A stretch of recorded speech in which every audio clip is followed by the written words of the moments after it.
Okay, are we live? My thing is like giving me a spinning circle here, so I don't know. Hopefully. If so, welcome to everybody who's here. To anybody in the future checking this out, thanks for being here. Okay, you can see and hear me. Great. Good. So yeah, happy to be here again. And let's get into it. So last week I thought I was going to have that last session be the last session on this song, but it went pretty well last week. I like what I got done, so I thought maybe I'll just give it another shot and continue. Oh, hi. Hey, Nicholas. Great to see you, have you here, whatever it is. Welcome. So yeah, I'm going to continue a little bit today, and we'll see. So long as the flow is like going on a song, I'm okay with doing it on a stream, like new ideas, and it's interesting for me, and I feel like maybe interesting for other people, then I'm happy to do it. But when I get to the point in the song that it becomes very nitty-gritty, very fine details, hours of work with getting hardly anything done, that's the time to give up the streaming of that track. So I was anticipating that would be now, but based on how it went last time, I thought, well, maybe we can continue a little bit. So, yeah, I was just listening to this mix, or this intro part I was doing last time, and I was listening to it on speakers on my monitors, which is the first time I've done that, actually. I've always been listening on headphones because that's what I'm using on the stream, and man, I really did not like how it sounded on monitors. That happens a lot. Picture quality is low res for me for some reason. Can't read the numbers of things. Maybe it'll improve in time. Interesting. I wonder. Yeah, that should be good. No, yeah. Everything should be good as far as I know. Sound is good though. So like, I wonder. Looks good here. Okay. So yeah, maybe it's just I don't know what it would be then. Because yeah, it's the same as it always is, so it should be all right. Just let me know if it doesn't change. Okay, yeah, so I didn't really like the mix when I listened to this intro section on monitors, and this happens a lot. If I mix exclusively on headphones and then go to monitors or vice versa, it just is. I think anybody who makes music on the computer knows about that. It's just something that happens. They have their strengths and weaknesses. So anyway, I just did a very, very brief overhaul of some of the balancing, but it still needs a bunch of work, I think. I'm just going to play through it, and then I'll play through the main section as well. And then we'll come back and see what to do. Let's make sure that everything is sounding good for you on the stream. I don't know yet, so just let me know if the music sounds fine.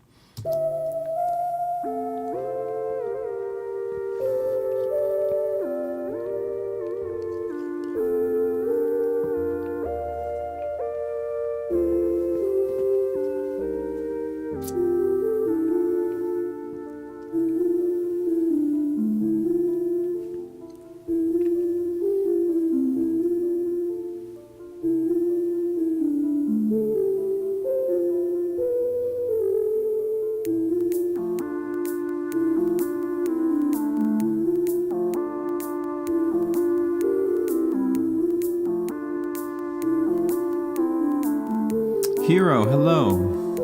Welcome.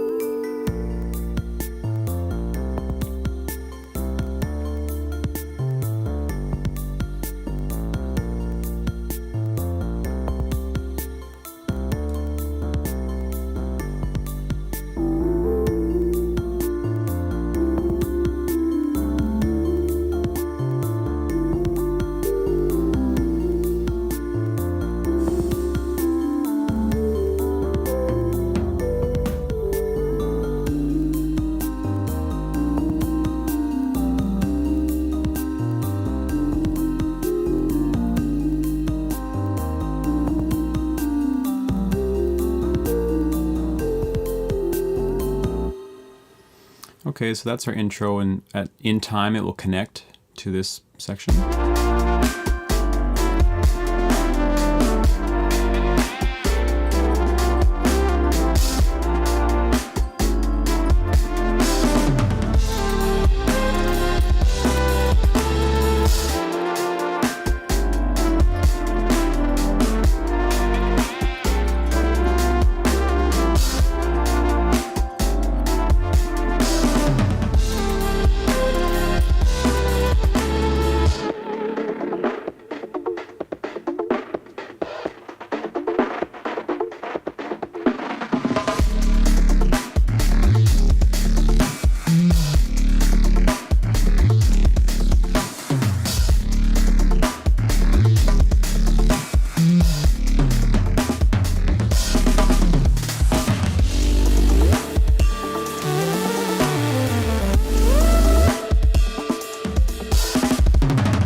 So, welcome to everybody who's here now. Happy to be with you. Please say hello in the chat if you're here. I'd love to chat with you if you have any questions or just things you want to talk about, or suggestions or comments about the song. Happy to hear anything. You can let me know where you're viewing from as well. That's always interesting too. Hero, I don't think, have you been here before, Hero? I don't know that we've met before. I'd be curious as to where you're viewing from. Yeah, so this intro part, as I was mentioning, I've done all the mixing so far on headphones. I listened on monitors this morning and wasn't satisfied. And now, listening on headphones again, I think, hey, it sounds great.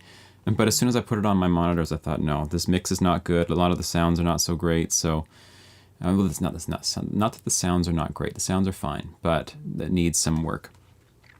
Just saw you in my recommended videos. Oh, wow, that's great. Cool. Well, thanks for stopping by. Okay, so the first thing that I wanted to deal with was we were looking at this lead sound a few times, and I was having issues with it being monophonic, so I had to make it polyphonic so that it would not give me any clicks. But I don't really like it being polyphonic. We'll see when it gets into it.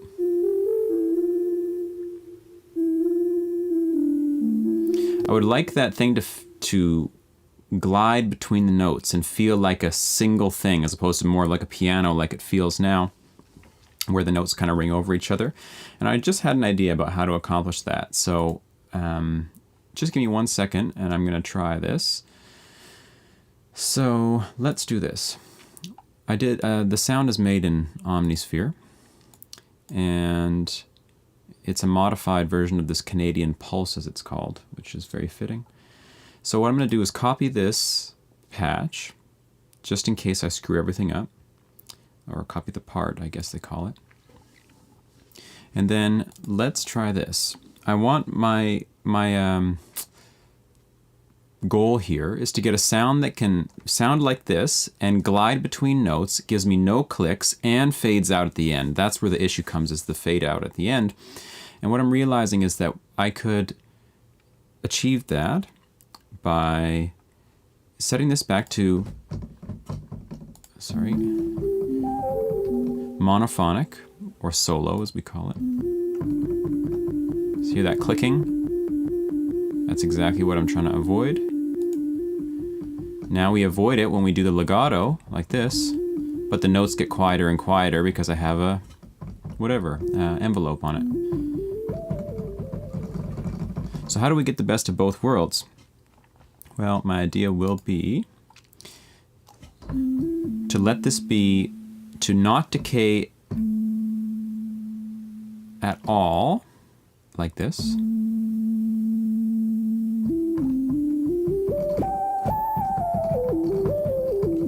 Still gives clicks between the notes when I move big jumps.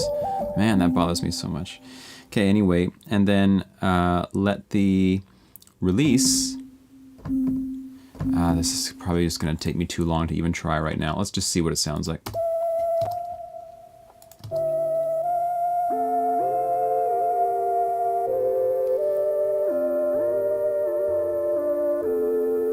Yeah, and it still clicks between these notes. It's just going to drive me crazy. This is a thing I need to do off stream. This is just going to take way too long to figure out, so let's set this back to how it was. In fact, we can just paste the part because that's why I copied it. Okay, fine. Let's move on. Next problem.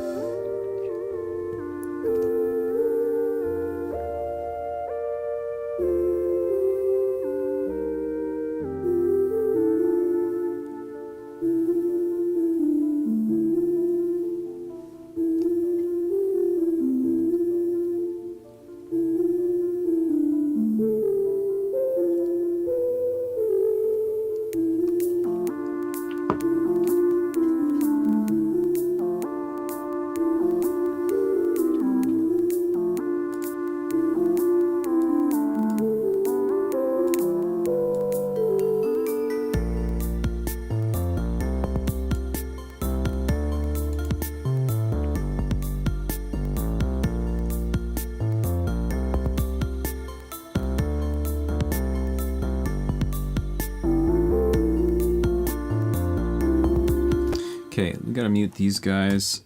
These little harmonies that come up with it.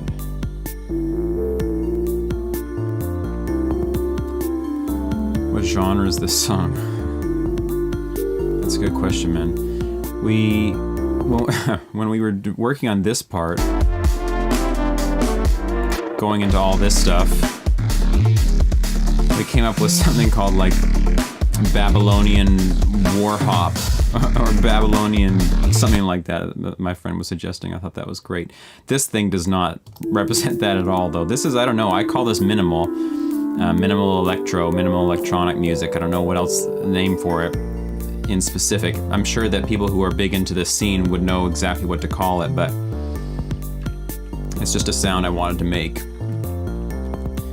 But usually, you know, maybe when the song is done, we'll be able to have a better sense of what it is. Babylonian war hop, you say I'm in. Tell me about it. Urbana Fox, welcome. Good to have you here. I don't think I've met you before either. Welcome to the stream. Where are you viewing from?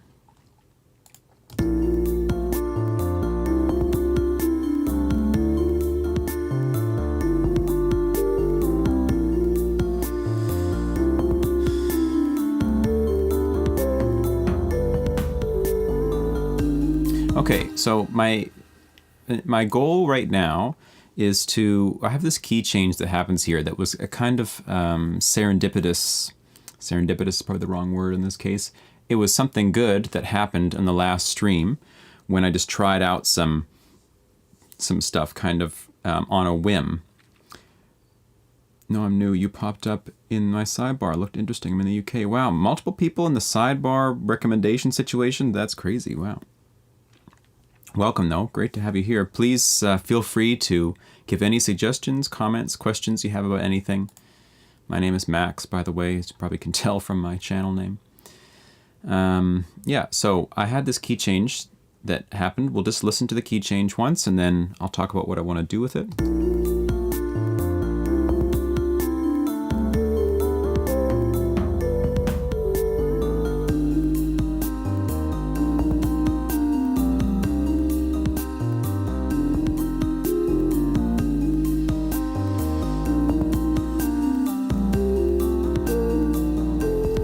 Okay, so the key change comes here. We've been hearing one key, which is the key of D minor from the beginning up until this part here, and then we're hearing the same section down a whole step. So now we're in C minor for this lower part, and I want to make this transition much more special than it is right now. It just kind of like goes in there, but I want to make it kind of magical feeling. So, how to create magic, that's the question. We're going to try a few things. First, I'd like an opinion on this. I just at the end of last stream tried doing this, and I'm on the fence as to whether I should keep it like this or not. So later in the song, of course, we have the acoustic drums.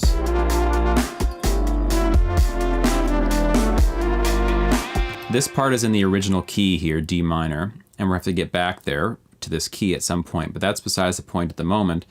What I want to know is I have to transition out of my electronic minimal kit into my acoustic kit somehow. So I was considering at the key change, you like the trip hop feel? Yeah, thanks. I like it too. At the key change, I was thinking maybe we start adding in acoustic drums right there. So we have like a big magical transition and the acoustic drums appear in a maybe subtle, maybe pronounced way. So I'm going to play it again, and the acoustic drums are going to start, just a kick and a snare and a ride, are going to start at the key change. Use your imagination coming up to the transition that something cool happens, and then all of a sudden these drums come in. I want to know, should we keep the kick and the snare of the acoustic drums in the next part? Or is it too much? Should we leave it out? So I'm just going to play from midway through the previous key here. Magical things are occurring. It's amazing.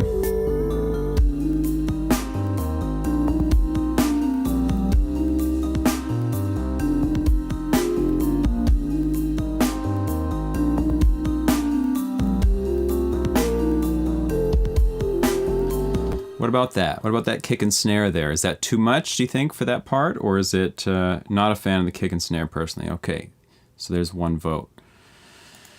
Let's hear it with a little more wind up here.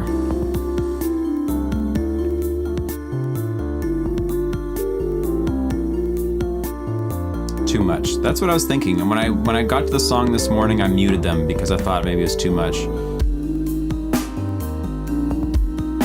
They're pretty heavy. So, okay, great. We're all in agreement. That's good. So you're gone, but I am going to keep the rides, and I have these toms coming in. Yeah, gradual transition, possibly. And maybe some kind of like subtle impact can occur here, just a little after all the magical stuff happens. Speaking of that magical stuff, what's it going to be? Well, there's lots of things we could do.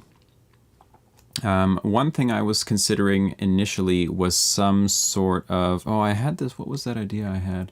I had an idea right after the stream last week, and I thought, oh yeah, I should do that, and then now it's gone.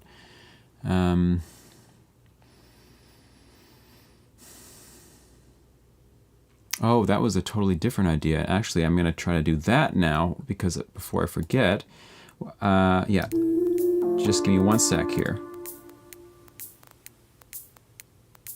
So we have these like little hi-hat things, or I don't know what you want to call it, little percussion bits. And I'm going to bounce these out like that. And then Studio One has this macro, which is just the best. I always forget how to access this, so just bear with me for a second.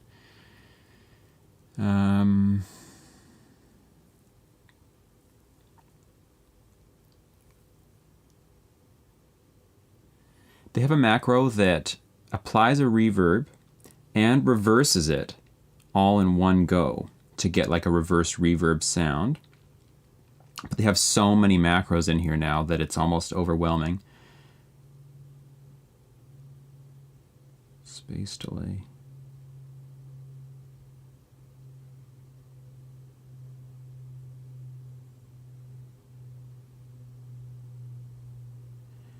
Man, I mean, there's like got to be like 100 different macros in this thing. I did not know it did that. Such a noob. Hey, I'm learning stuff all the time. People in the chat just constantly tell me things that I don't even use in Studio One, and I have like a whole course on how to use Studio One, so you can do a lot of stuff. Yeah, where is this thing? I don't know if you can even read this stuff on your screen, and I'm probably off your screen right now, aren't I? My screen goes larger than the Studio One window, so I'm seeing stuff that you're not seeing right now. Damn, I would really like to find this thing, because I don't want to have to do it manually. It's just so much easier if I could. But whatever, we'll do it manually. Okay, so let's go here, here, and we're gonna take, if you don't know about event effects, this is something cool to know. You can put inserts on individual events and then render them out. So I'm just going to put a Pro R on these clicky drums. And let's try to make this sound somewhat decent.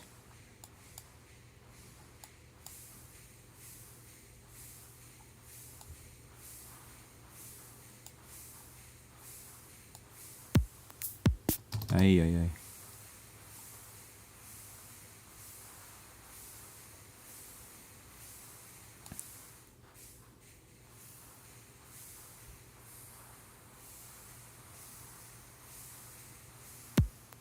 Okay, like this. And then we will say render. And now this thing has the reverb baked into it.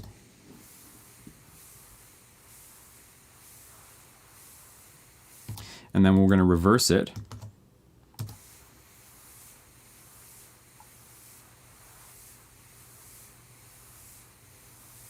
And we're going to use this as a kind of transition into the part itself, into the little drum bits themselves.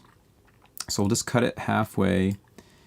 And I had a few different ideas, like hearing the ocean. Yeah, for sure. So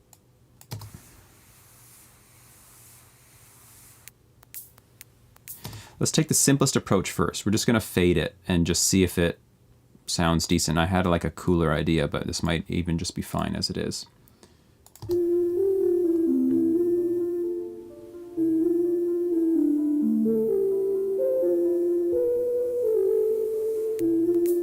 Can't even hear that. The fade was way too intense.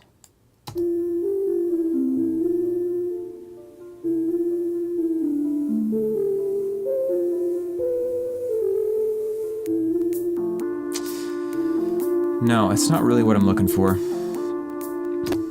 I was kind of like, I don't know, I had some fantasy of just going, hey, do this, this, this, this, and it's going to sound amazing and look really cool and everyone's going to be excited about it. But no, it's not very cool at all. What we can do is chop it. This was my initial idea, so maybe this will work out better. We're going to chop it at the grid, which is at 16ths right now. Split at grid. And then we can duplicate this track, throw all of these,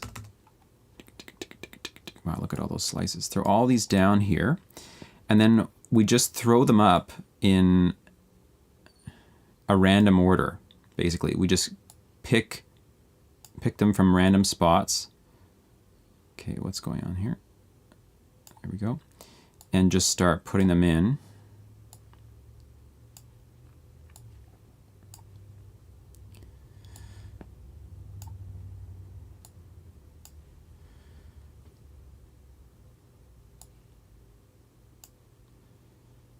So, okay, and then this probably, because I have so much reverb on it, is going to sound like nothing, but bear with me, I do have some ideas here about what can happen.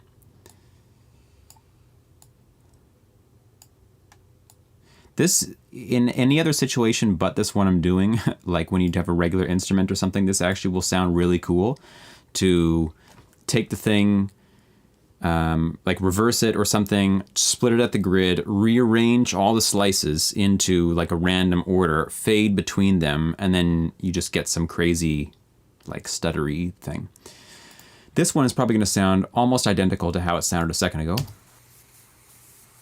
Yeah, a little more rhythmic. That's kind of the vibe.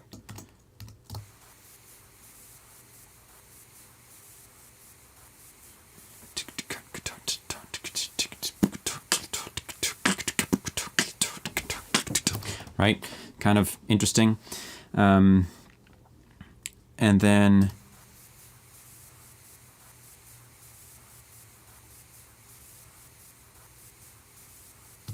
I'm going to take, just to make my job easier, take like chunks. Oh God. Take a few chunks and throw them in a new order to fill out this section, just to have a bit more variation. Now what does it sound like? Okay, so interesting. And then we will try something. So first of all, we want to know how this even sounds at all against the background.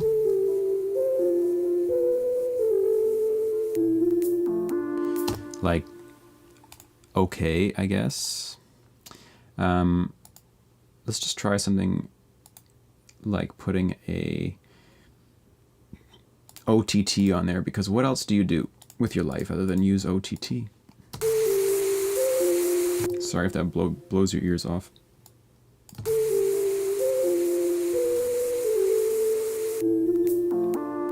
It's actually a bit better. I don't like this first section I created. I do like the second section. I wonder if I just loop it twice.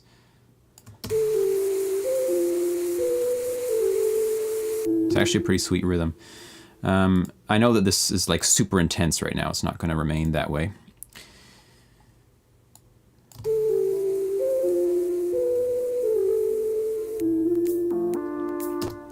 And just for fun, I'm also going to try muting just a random selection of these. That was actually pretty sweet.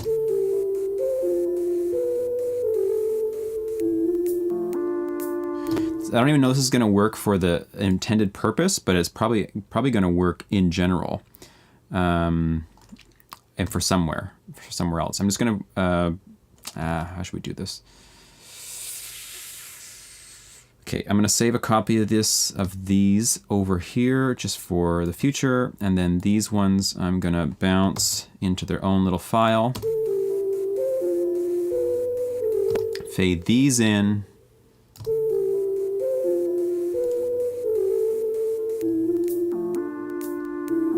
So it's probably going to be too much busyness, too much noise for this section, but I bet you it'll work at a future point.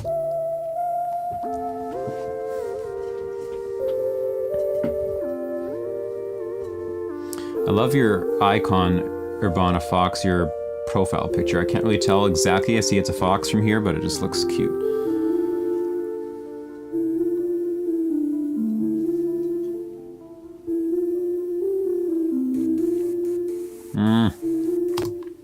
Sorry, I forgot to mute those. In fact, we can just get rid of this. Get rid of this. Group these. Nope. Group these. Put you down here. You're muted from here. You drew that. That's nice. Awesome.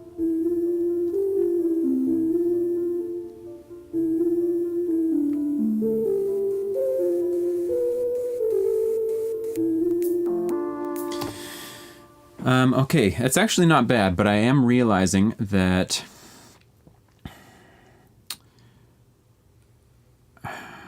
the geez, how to say that? OTT, if you don't know OTT, it's like a multiband compressor that just absolutely smashes things to the nth degree. And even though I've got a fade on this, it's being overruled basically by OTT. So what we're gonna do, overruled as in like OTT is still bringing the volume up of even the quietest part and the loudest part down. So, I mean, it actually sounds decent.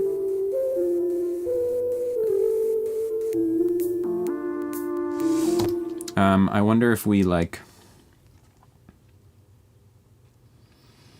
just play around with the panning briefly on this. I need to play with VST things, but I barely know what I'm doing already. Like, do you normally just record audio and stuff? Is that what you mean? You're not using VSTs so often?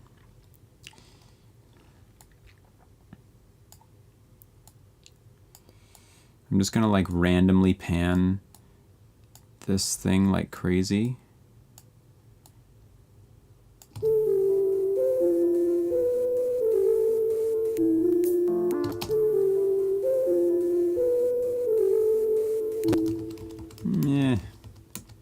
Maybe not random.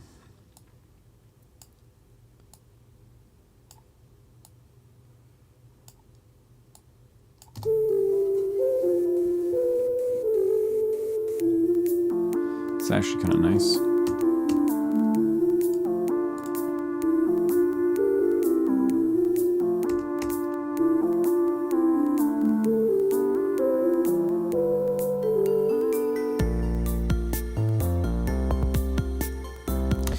Although this might actually work better over here, I wonder.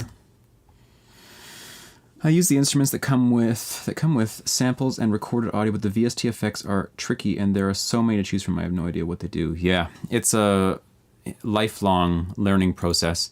And I often think about that with people just getting into music production. There's kind of three main areas that you have to learn, and it depends on what your background is as to how easy that process is.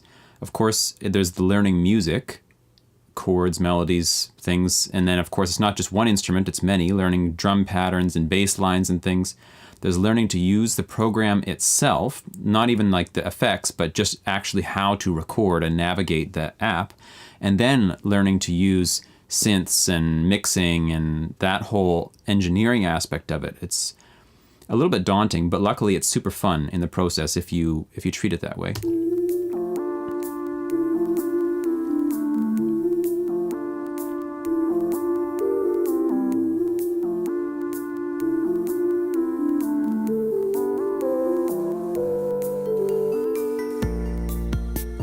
might go better there, hey? Kind of leads into the regular drums. Maybe we'll mute this one for a bit. I'm musical. I play drums and strings mostly. I like to take odd audio samples and build something around them. That's great. So you're using Studio One then, or do you use a different DAW?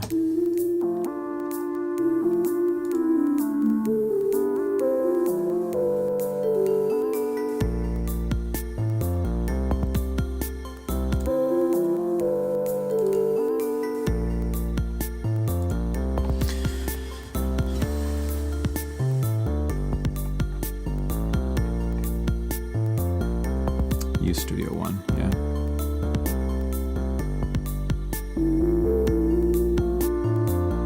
Well, if you or anyone else here wants to chat music with me and whatever, I have a Discord that I'm kind of trying to get going as a place to chat about music, and whether it's production or music theory and stuff.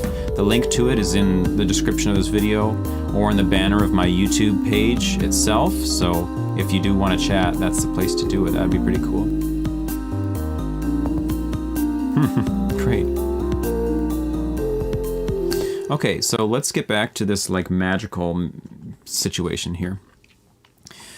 My first idea was to get Old Faithful involved here, and sorry, I love this part of the song. It's so chill. Great, yeah, I'm happy you like it. This often happens to me when I'm making a track, is that I get parts.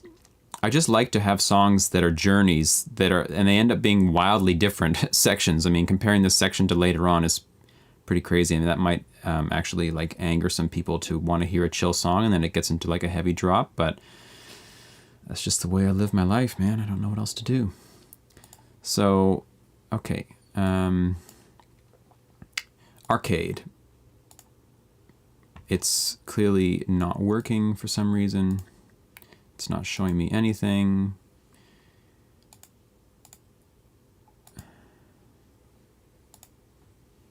It's like it's not connected to the internet, or my account is not connected. Gosh. Okay, this is something I have to figure out later. Sorry. So Old Faithful is not going to happen right now.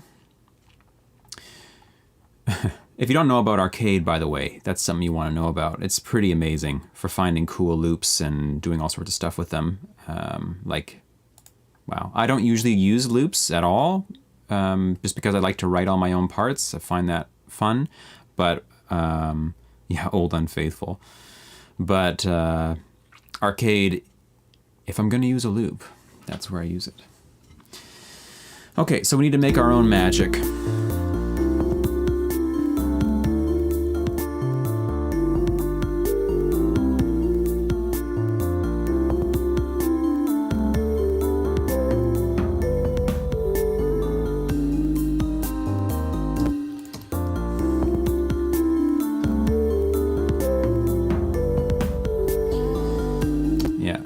So there's a bunch of stuff that needs to happen here. So one thing is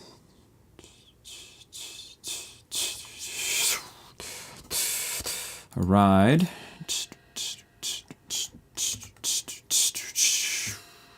Come from here. I mean, we can actually just straight up like take this. And then we can, I was showing this the other day, we can draw in here if we take a pencil tool, and I don't really want, there's a different thing. Now this is pretty cool. I've not seen this before. Maybe, I mean, outside of Studio One, so correct me if I'm wrong.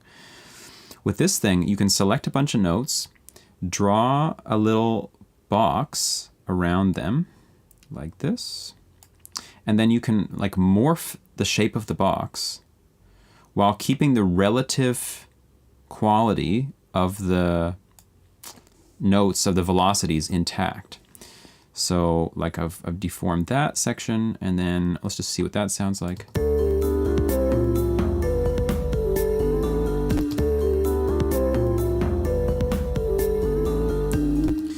And then, yeah, super handy. I actually love that thing. Let's get rid of every second note here. So we're just going to approximate a roll right here at the end. So we're going to go for 30-second notes, perhaps. And let's just delete you and like this. And then we will get our, oops.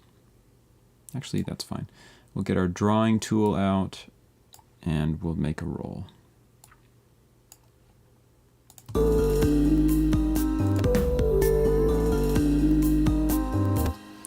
And then perhaps instead of putting this like on the, what would you call that?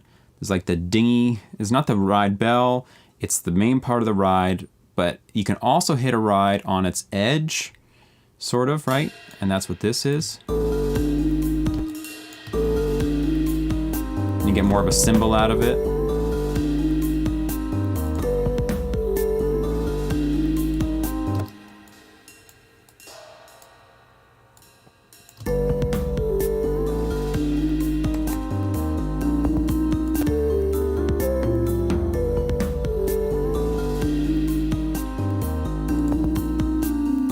Okay, more magic is needed here. Love that, that's great.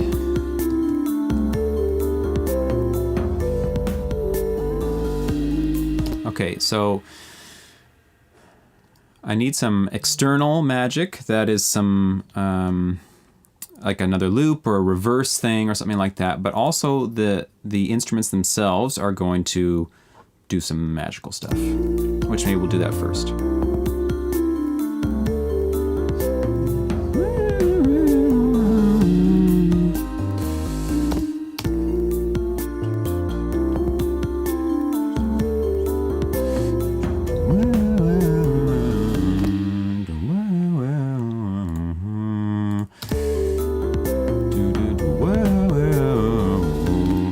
Right there. Okay, so these, I have these little harmony synths playing on the outsides. And they're gonna do a little run down here.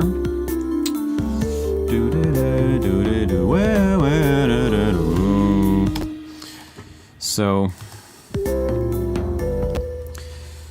I'm just gonna wing it right now. So, where are we here?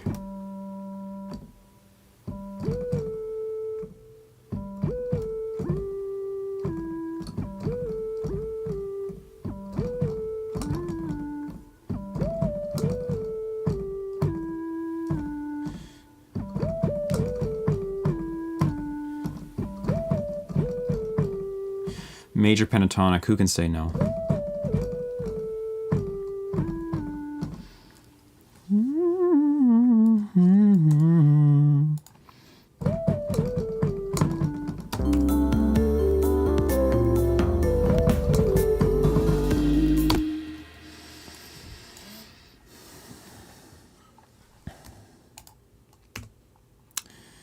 Okay, so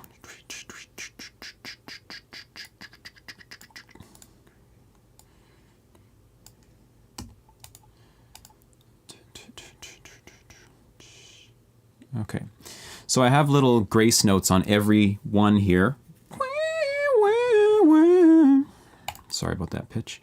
This is, so we're just gonna pull these a little bit.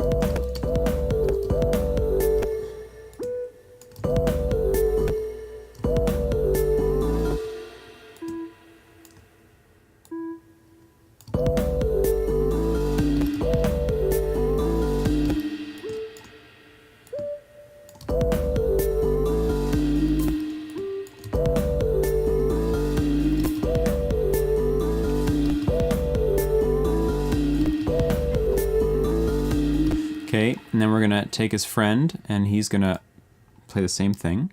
In fact, let's do this. Oh, here we go.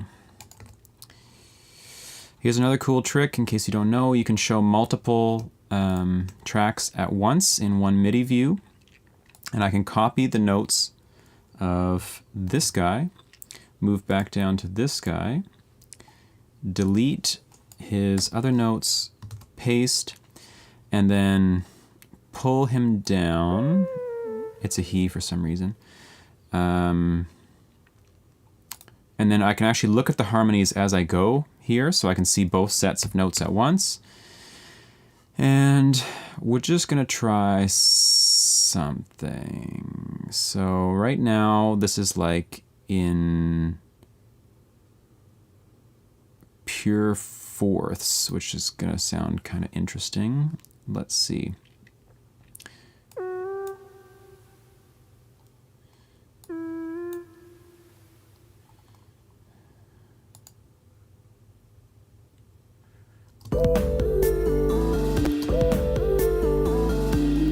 It's pretty much perfect.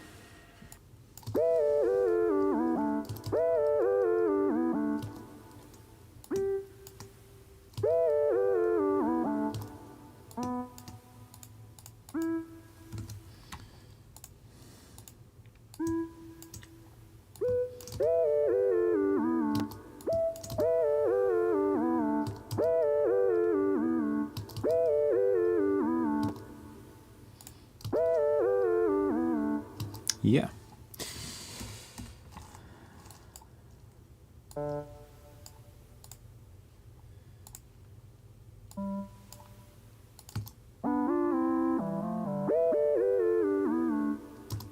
Mm-hmm.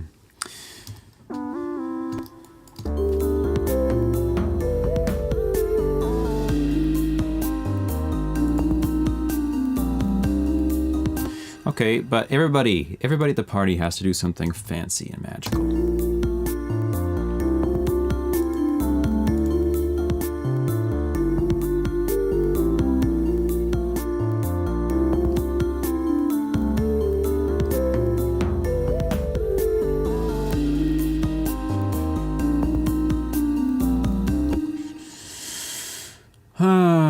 That's a really nice transition. Thanks. Yeah, I like it. It's gonna get even better. Just wait. Okay, the next thing is, I did spend a little bit of time on the bass last week trying to make them transition a bit better, but it could now be better now that we're doing the fancy stuff.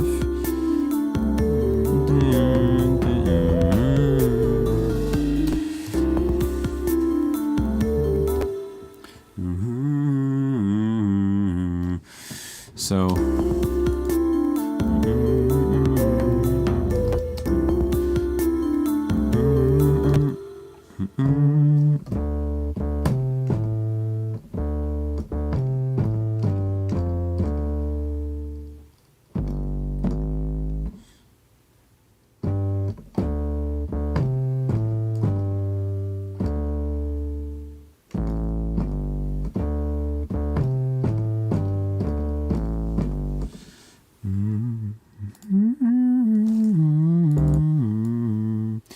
let's try it.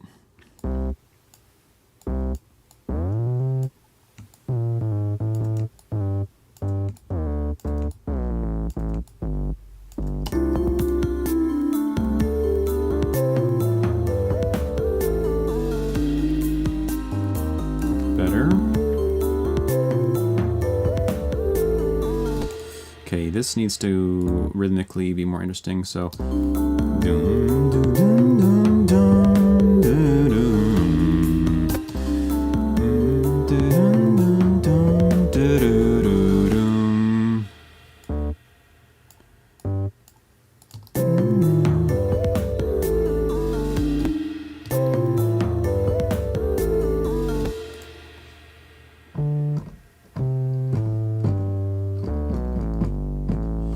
Yep.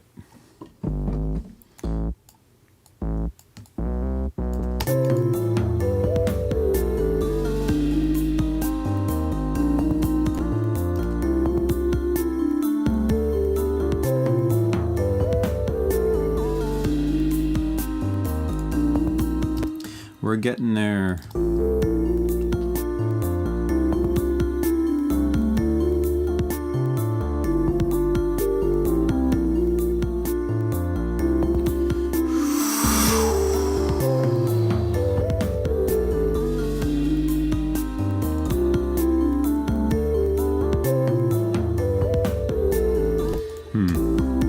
Not quite.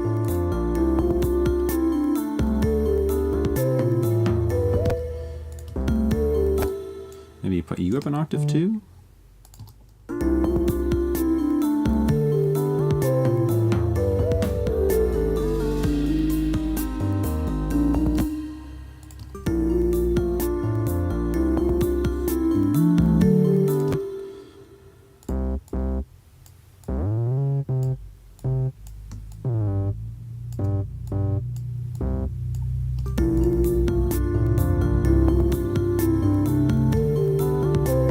The answer.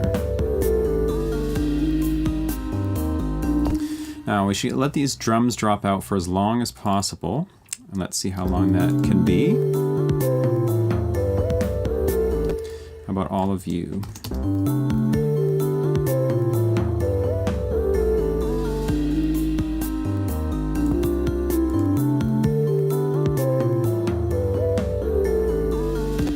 The toms now need to land on that spot. Oh my god, sorry. Okay, here we go.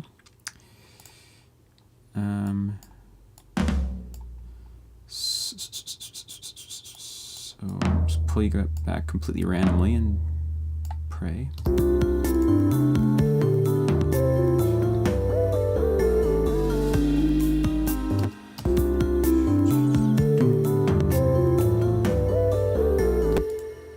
And then this can be a flammed hit. Oh, can we? Sorry. Just try to put a kick in here just for fun.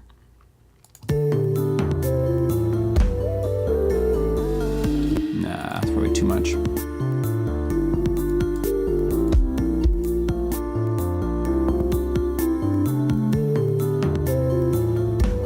Yeah, too much.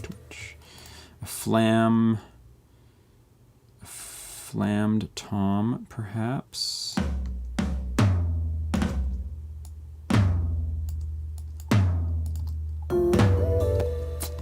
No, too much as well. We'll just leave it.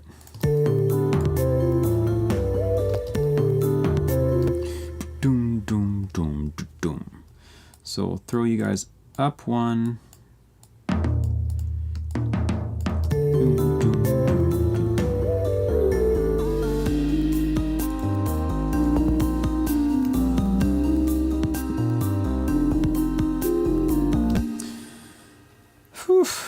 Let's get some context on that there.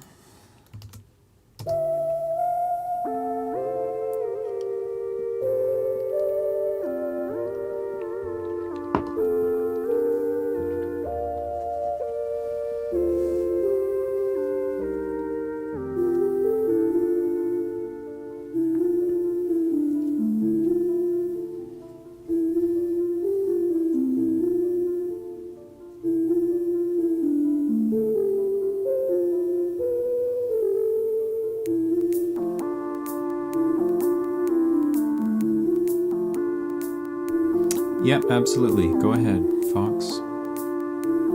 Hope you don't mind me calling you Fox.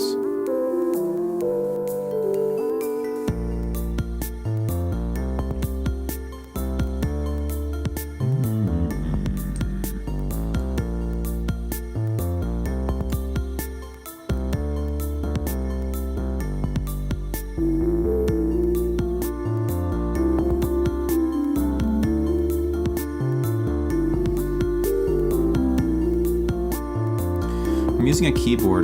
Sorry, one sec.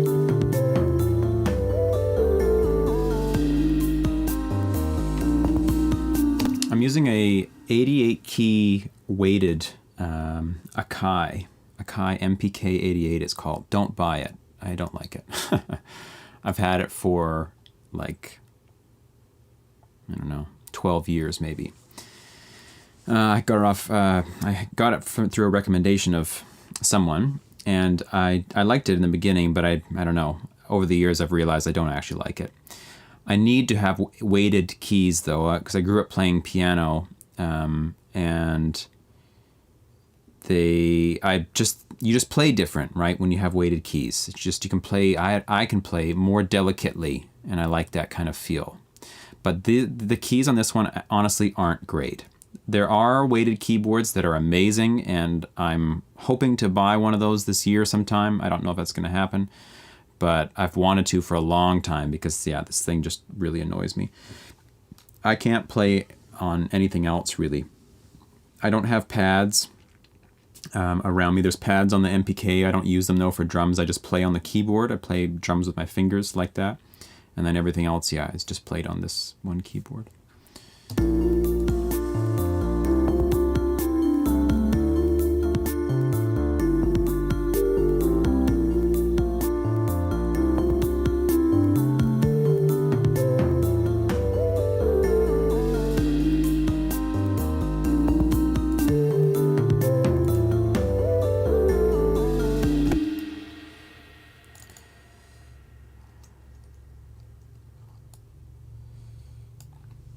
I've been looking at the MPK. I'm not great at keyboard instruments.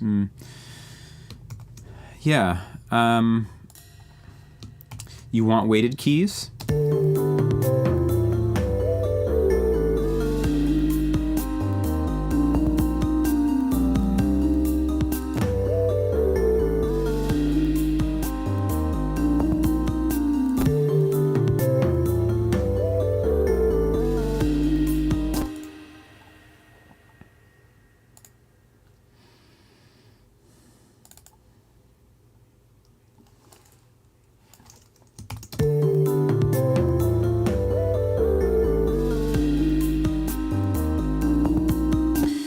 Okay, if you want weighted keys, it depends on how much money you're willing to spend, basically. But there is a couple of options that if you want to spend the money once and for all and just get something amazing that you're not going to have to replace, then either go for the Roland A88 Mark II. There's a new one that just came out, which looks amazing, and it can do MIDI 2.0, and I've tested it. The keys feel amazing, so that's a good option. And then another one is Studio Logic makes some keyboards called the I can't remember what they are. If you just look on their website, Studio Logic keyboards or whatever they're called, there's like an 88 key weighted thing called a Studio something or rather, and I've not tried it, but people online say it's just the shit. So those would be my two recommendations. There's also the Native Instruments. They make an 88 key weighted thing now too that people seem to dig.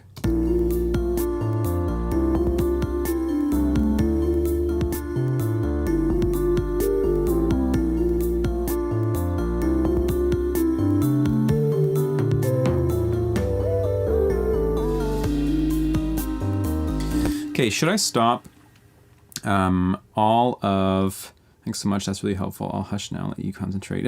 It's fine, I'm happy to chat. As much as you want to ask or chat about, I'm happy to do that. So, should I mute these twinkle keys? I muted these things,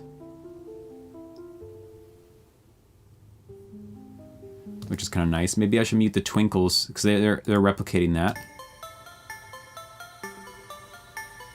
At the same time, I wonder, just to give more space to this moment. What do we think? Let's try it.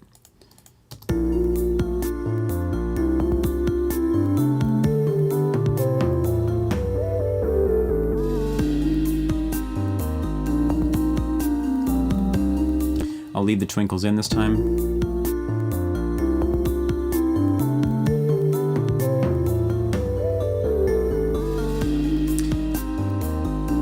They should probably be muted, hey?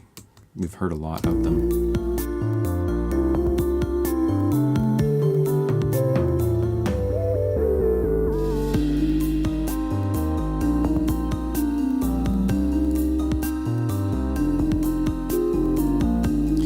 Okay, so I think for this section, the kick should somehow get a little bit fatter. I did...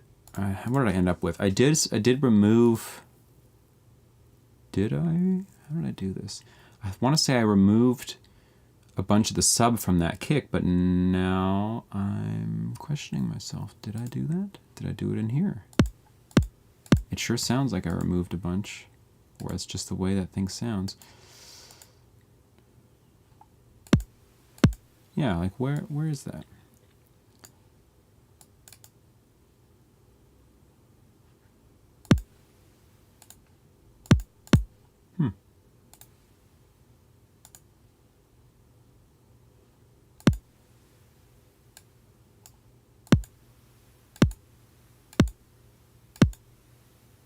Okay, well, I guess I didn't. But it's just got no bass. I want to say I'm even going to change this kick out later. I'm honestly not like a huge fan of it now that I've been using it for a while. But for now, I will just copy it, copy the cell, paste it here, and we'll get a subbier version. I swear I have removed the bass somewhere here. Where is it? It's not there. It's not there. I guess not. I guess it's just the sample itself. If I let more of the... Let's try this. I guess there it is. Hi Max, nice tune. How about to make an additional sound 1 octave higher on the sound of that Omni lead? I think that would make that sound less muffled, or just add some distortion. That's actually a good idea. It's something that I've mentioned a little bit in previous streams. Also, welcome to the stream, Roy. I don't think we've met before. And thanks for the comment. Yeah, I often get myself into these situations of lots of low mid instruments because I just like to hear that. But you're right, it does get buried a little bit. And you can hear in the beginning, it does have some high frequencies, and I even spent time last week really tweaking that, but still it gets buried a little bit. So that is something that's on my radar to fix as well. Addictive Views, welcome. Great to have you here. So yeah, I think you're right about that. Something will need to be done when it gets into that section for sure. Okay, so I'm gonna try letting this kick be a bit subbier. So for this next section, I'm just gonna come in.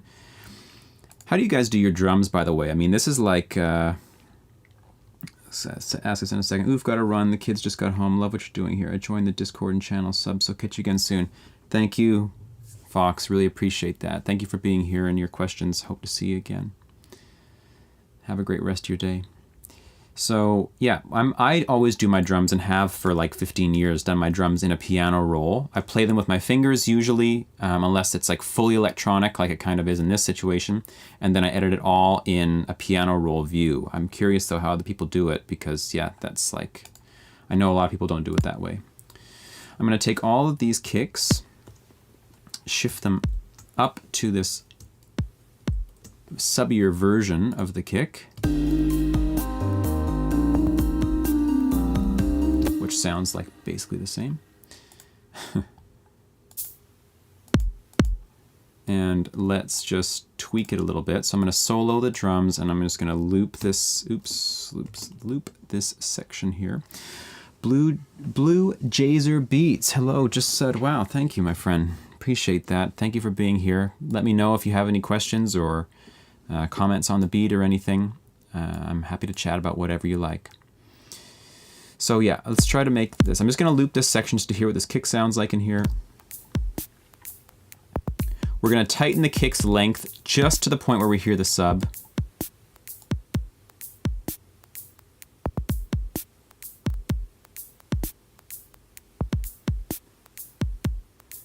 If you're listening on anything but nice speakers or headphones, you're not even going to hear this, obviously. And then we're going to come in and give it a bit of a boost. Oh, see, we have to use this one.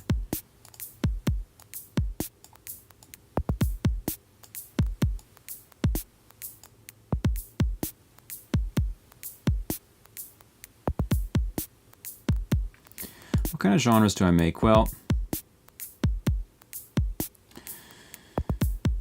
when I produce on my own with no other restrictions, it's often some sort of mix of electronic, hip-hop, jazz, video gamey, something or rather.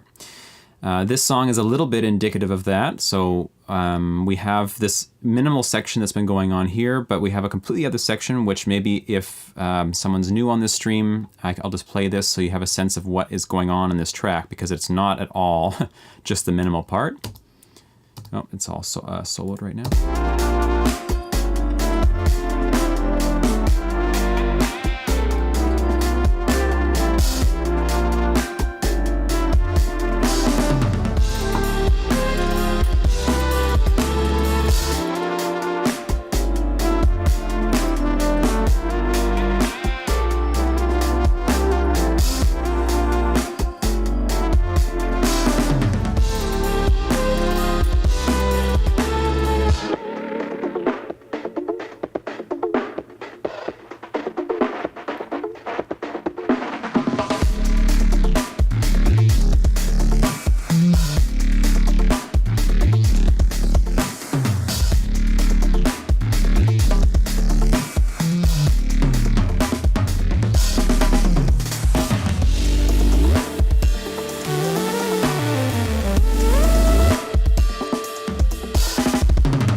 Sounds very cool. I've never heard anything like it.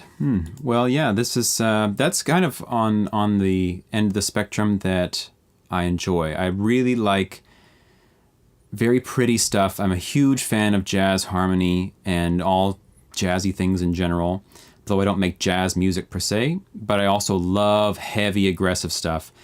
If you check out my SoundCloud, if you want to hear more of what I've done, there's nothing new on there. I think the newest thing on there is from like 3 years ago, but there's probably like 50 or 60 tracks on there of a huge variety of stuff, from metal to acoustic music and electronic stuff and hip hop stuff. Some stuff I did for a little video game a couple of years back, all sorts of stuff. I just love all different kinds of music, and I have an itch that needs to be scratched just to make whatever I'm feeling at the moment. So, yeah, these moments I'm feeling this. So we had this, kind of bigger beat here, and then I had the idea as I was making it. We actually started by making this part first, the heavy section, and then I thought, well, I should play the same melody that's here.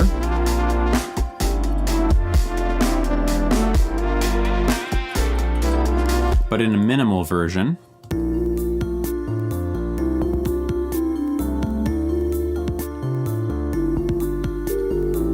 And now we've just been working on a key change, or magic, adding magic to it.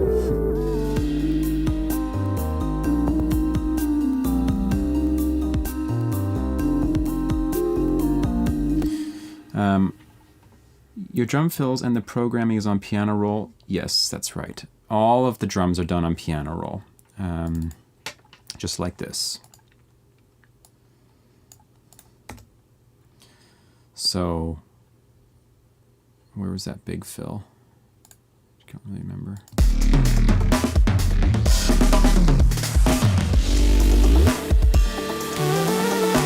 Yeah, so I just write them all like that. I'm using Addictive Drums to do this, for anyone curious about the plugin. And yeah, I generally will play first with my fingers, and then I go in and fingers first on the keys, and then I go in and edit it by hand afterwards. Thank you. I'm glad you like it. I really, really, really like programming drums. I've done it ever since I was 15, and it's just a big part of the music, big part of the fun of making music for me, is making drum patterns and fills and rhythmic ideas in general. Okay, so I was trying to get this kick.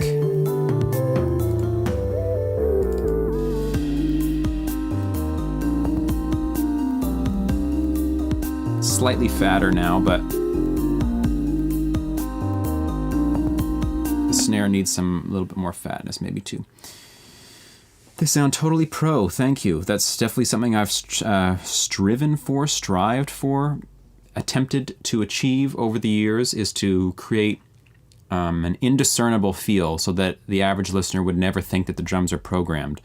Just because I don't have a studio with drums, and I don't have often someone who can play the kinds of beats that I want that I could record. I certainly can't play them on drums, so The only solution I have is to program them myself, and then I try to strive for realism just because that's fun. I don't know, there's something fun in trying to do that. I like the flute sound that you use to harmonize with the synth sound as well. What VST did you use? All of the stuff in the... If you're talking about this intro stuff, is that what you mean? The harmonized stuff here?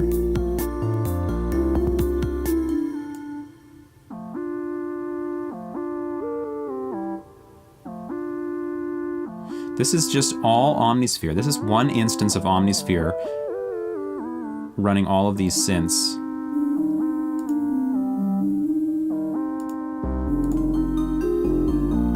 The second part. The second part is, that sound is also an Omnisphere sound.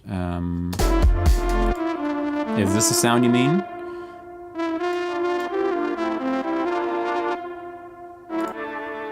I have these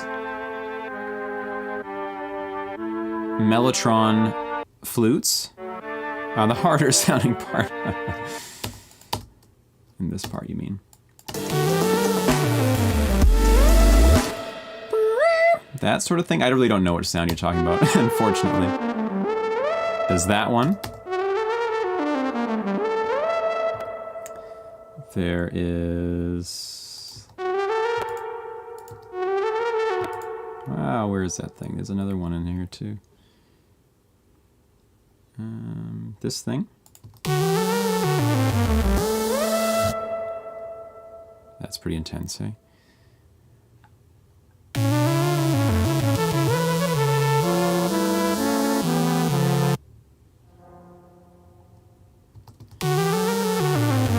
So this is Serum,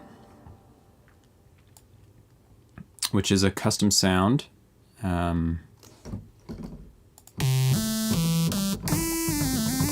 If that's what you're talking about.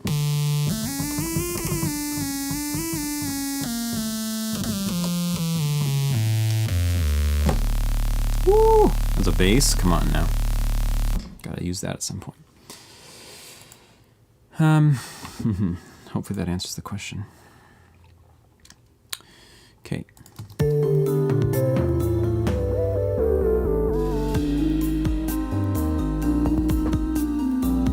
Wonder if we can put the clap from the acoustic drums in this section, if it might ruin it. We'll see. Yeah.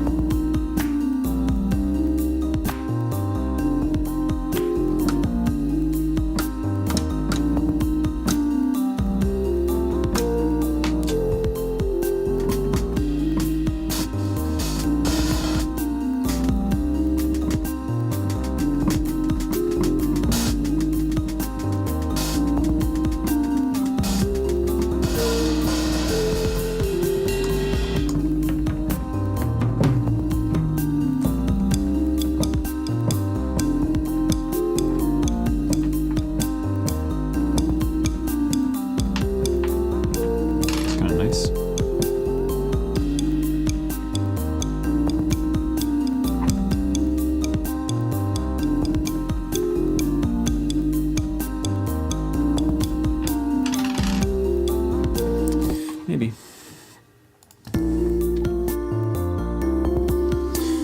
But yeah, don't know if we achieved full magicness yet in this transition part.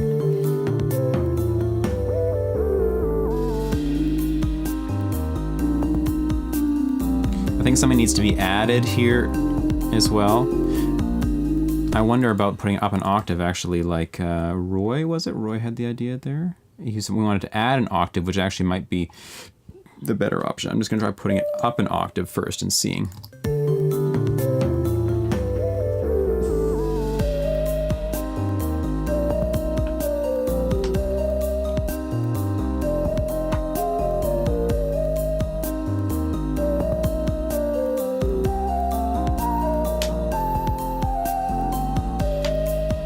Yeah, maybe adding an octave is better.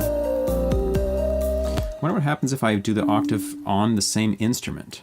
Oh, it's gonna mess itself.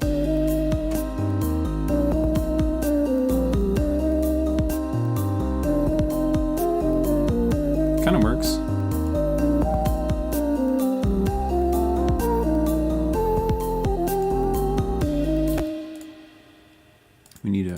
some more voices though.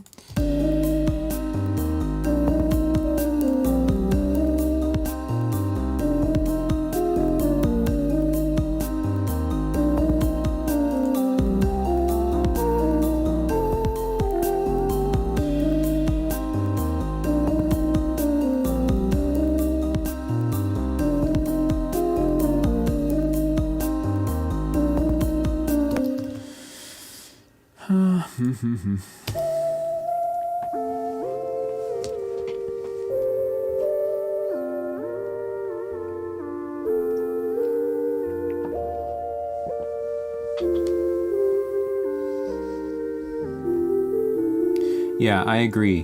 Addictive views. That's what I've been trying to work on today, actually, is the transition between the parts.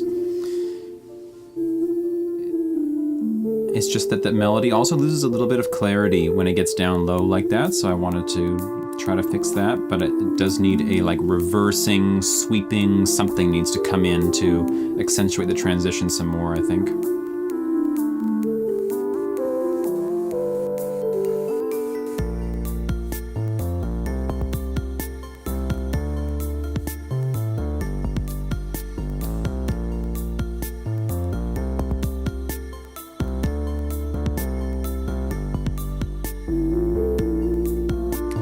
This is the 9th week that I've been doing this for 2 hours each week, and I don't work on it outside the stream. So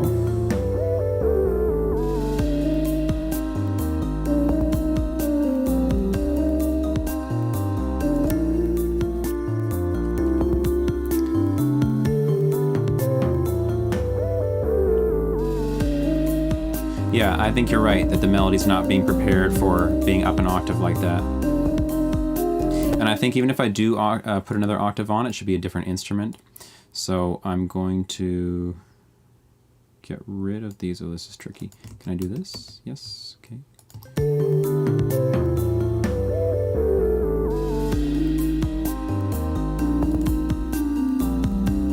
You see it gets kind of buried in here. Something there too. Okay, so a reversing thing. Okay, a trick I often like to use for creating this sort of stuff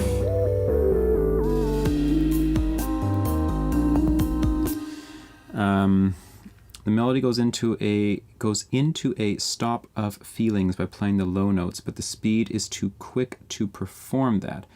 This melody goes into a stop of feelings by playing the low notes, but the speed is too quick to perform that. I'm not sure exactly what you mean.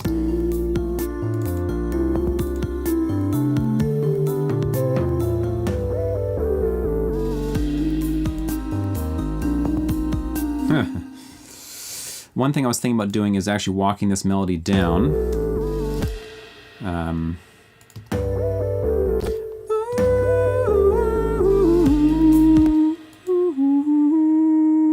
You know, like that sort of thing.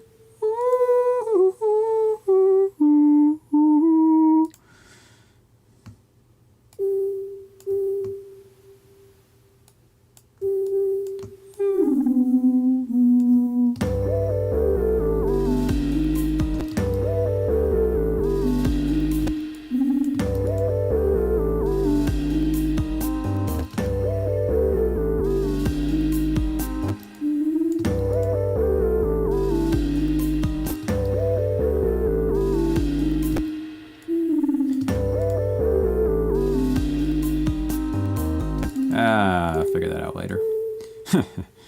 I gotta keep on my train of thought here. Sorry, one sec. I'm just gonna try to figure out this transition thing. So the idea is this: we're gonna come into Omnisphere, and the melody lead into a stop, but in no time there is a rise. So that is kind of the problem to my ears, man. Sorry for the poor explanation. That's fine.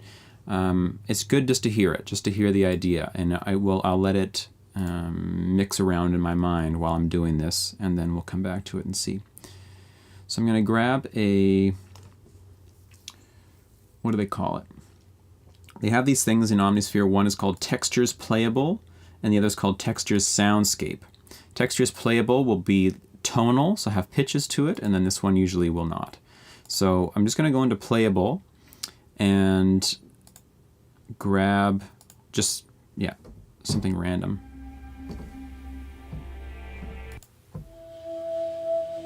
Kind of like this.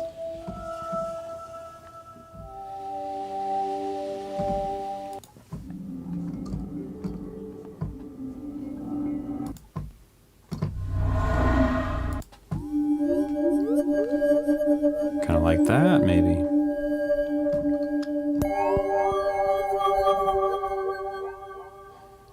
Let's try.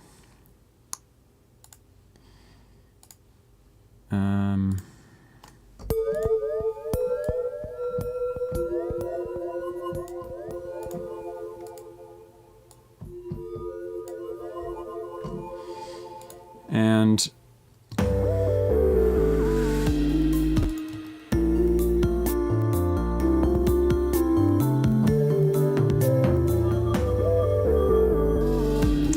I don't know that that's going to work out either.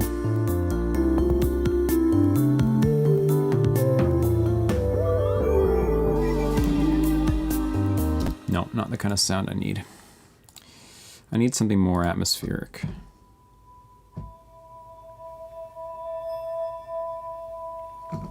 So maybe let's try the soundscape ones.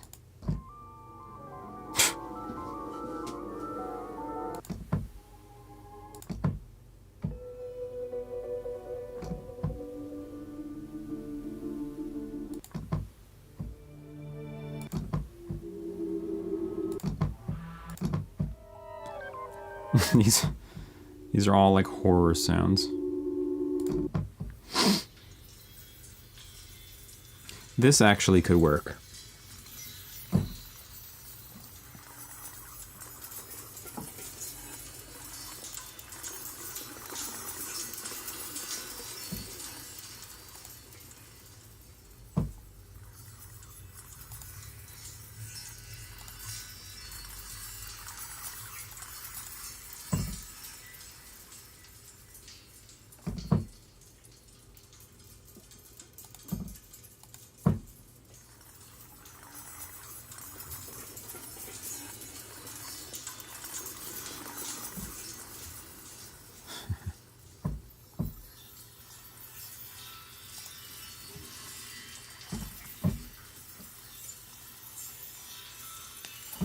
So I'm just gonna like record a little bit of this sound here.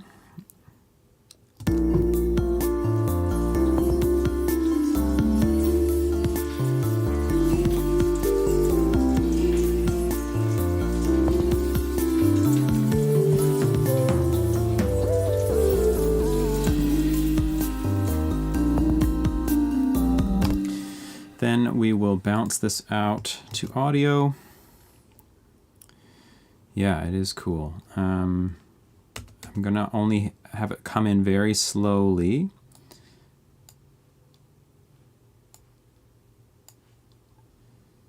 So like this with a very steep exponential fade.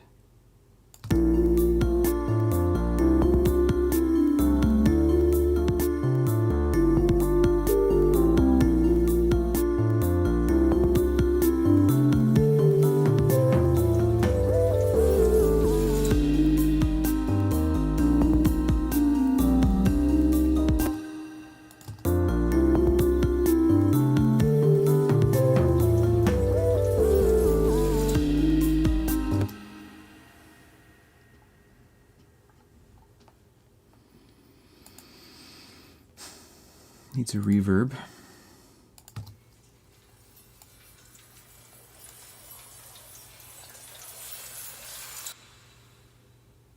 It's a bit better. Needs an EQ.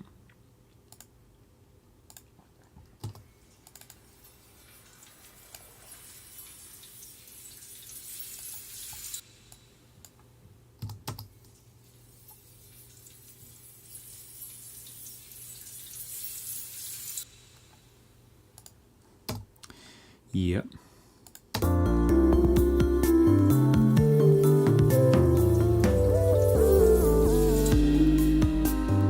But it also needs something more than that. Just to try something out, I'm going to quickly grab a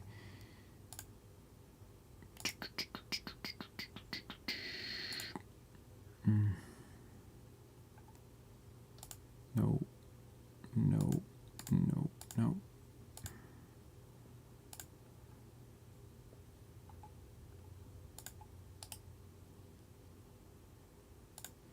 Yeah, I'm going to grab a reverse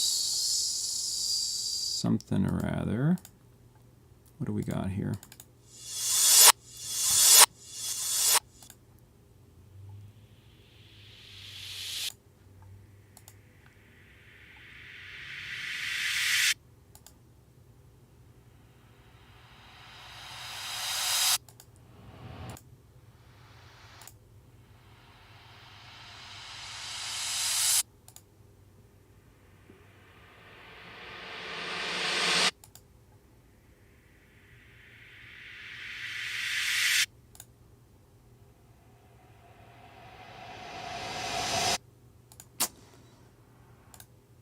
None of them quite at the tone I want. I'm just using it to try, though. It doesn't need to be perfect. I can tell they've been pitch shifted, and it ruins the harmonics in them a little bit.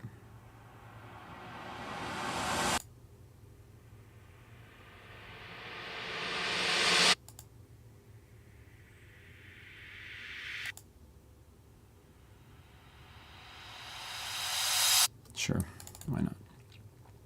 Okay, let's take you here, here. Make sure you're going there to the proper place. Bus. And make sure you're not being time stretched.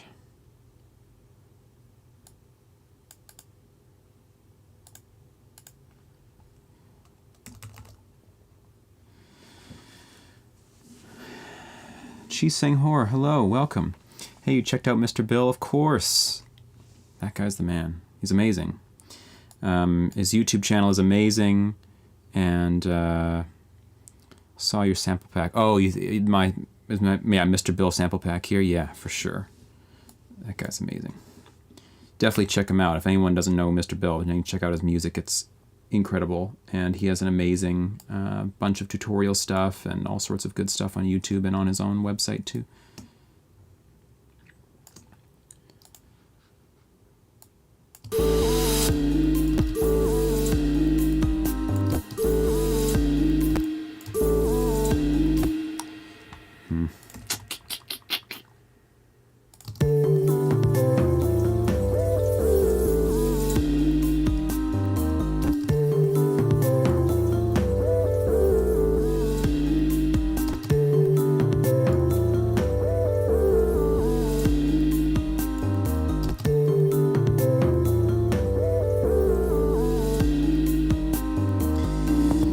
This is going to take some finagling here. It's not really doing what I want.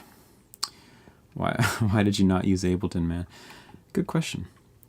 I came up using Reason when I was about 17, and then I went to audio school after high school, and I learned Pro Tools, and then I switched to Cubase, switched to Logic, switched to Digital Performer because I was going the route of scoring for video and games, and I had a kind of mentor who used Digital Performer because all the guys in that world used Digital Performer for the most part. The older guys used doing scoring. And so I got on that for many years. And then when it came time to create, I don't know if you're familiar with my channel at all, but if not, one of the things that's on the channel is a very big music production, intro to music production, intro to Studio One course. And I was creating that. I was thinking about what DAW to use to create all of that stuff. And I decided upon Studio One at the time. This is like 3 or 4 years ago now, because it was cross-platform, Windows and PC. It was a new DAW, meaning very responsive to user input. Like they're trying to make a name for themselves. And also, it's very similar to other DAWs in terms of its functioning, like similar to Logic, similar to Cubase. If someone wanted to switch from Studio One after learning through the course, they could switch to something else quite easily, except for Ableton. Ableton is the most different, really, of the other DAWs. I have used Ableton, and it obviously is massively popular and so many people dig it. It never really stuck with me, but also I'm not primarily an electronic producer and I don't play live. So many of the features, the loop-based features and things, are of no use to me. And coming from my previous background in the other DAWs, this was an easy transition. And now that I've been on Studio One for quite a while now, I just love it. I think it's amazing. Not hating on Ableton, it's completely fine. It's just not my thing.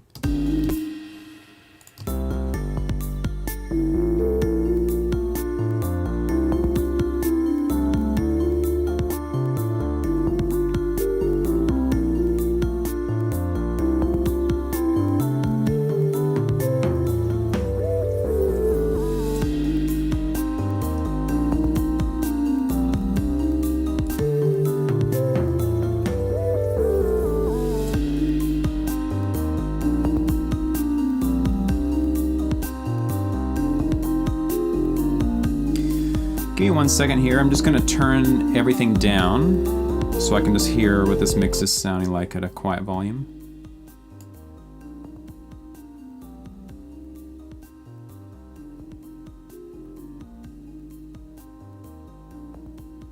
Yeah, there's so much balancing that needs to be done in this still. But whatever. I'm going to leave it for now.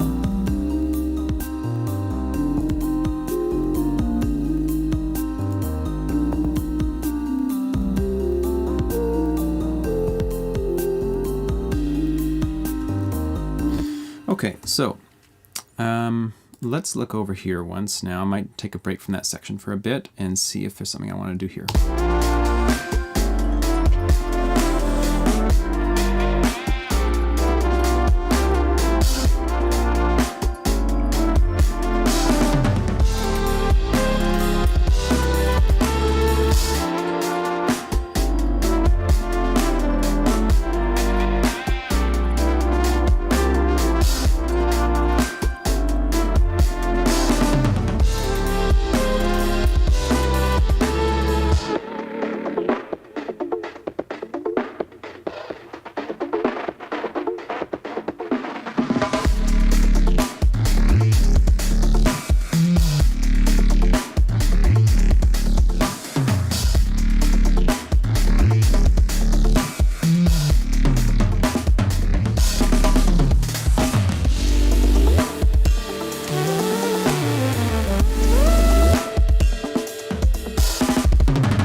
Andre, hello, welcome. Doing very well. Hope you're doing well too. Thanks for being here.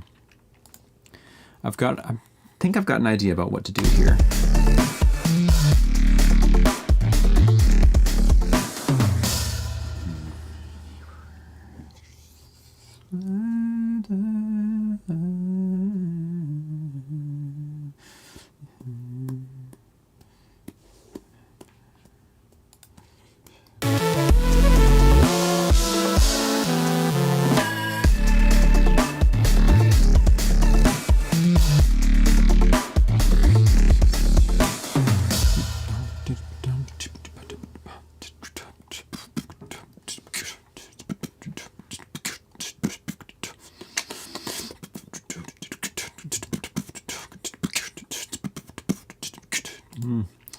Okay.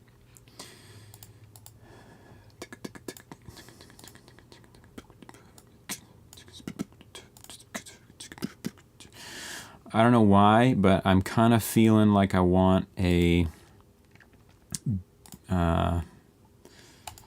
kalimba-y, wooden-y sounding, tribal-y sounding thing. So let's go with ethnic world, perhaps. Percussive colors, perhaps. Shuffle them, perhaps. Why is this making no sound? Sorry, I saw there was a comment there. I'm just gonna quickly try to figure this out.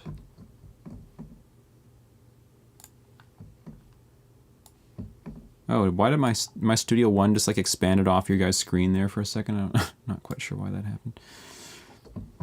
Okay.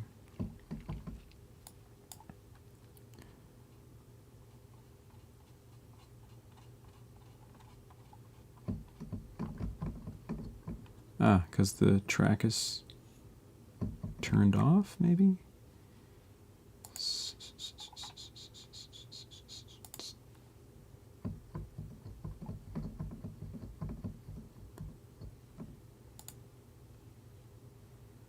I'm confused. What do you think about the new updates on the Studio One 5? I quite like it. I haven't explored like a bunch of the updated effects because I don't really use them that much myself. I use FabFilter and some other stuff mostly, so that sort of thing hasn't affected my workflow. Honestly though, like not much has changed for me in terms of like new additions. If I'm thinking of what do I actually use of the new stuff. Yeah, I started using it. I've been using it for months now, but months? Has it been out for months? I've been, however long it's been, a couple months I want to say. I can't even remember what all the new features are now that I think about it. I was stoked on something about it, and maybe I'm using it and I'm just used to it now. I don't know. It didn't really feel like a full upgrade to me, honestly. Like, but I guess a bunch of the features don't apply to me. Like the whole new, I don't even know what they call it. There's like a whole new show page. Like that's something I'm never going to use. Not to say it shouldn't be there. Of course it should for the people that matters to. But for me, it doesn't matter. So yeah, I don't think my life was changed too much by it. I like new shiny stuff, of course, like anybody. So I'm happy to get the new shiny stuff, but otherwise I'm not really sure. Maybe if you can remind me of anything that you like about it, that might trigger some thoughts I have. Okay, what is going on with this? You are Omnisphere 2 and you are Omnisphere 1, but we're not using you or something. Oh, this is the VST thing issue I had, isn't it? This is it. I switched over from Mac to PC a little while ago, and I had to convert all my audio units to VSTs in all of my sessions. It was an absolute nightmare, and that's the issue I'm looking at right now. So we need this.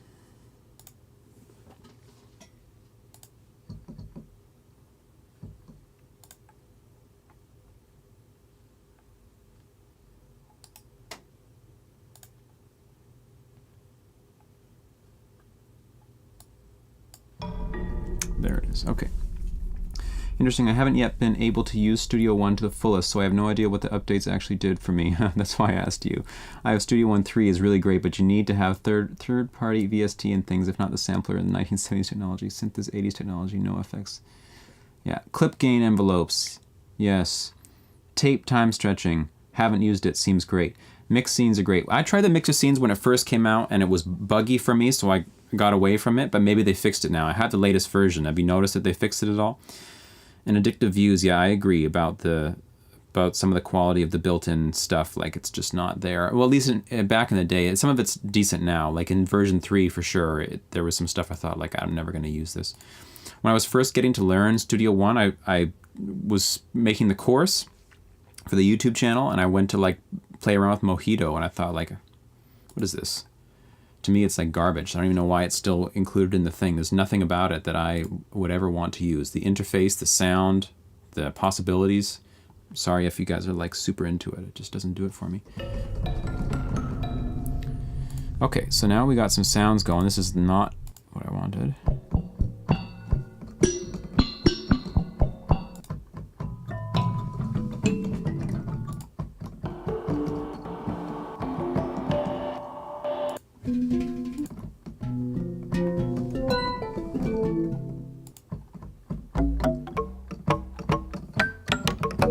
Ooh, that's a cool sound, hey? You can just hardly tell what the pitch is.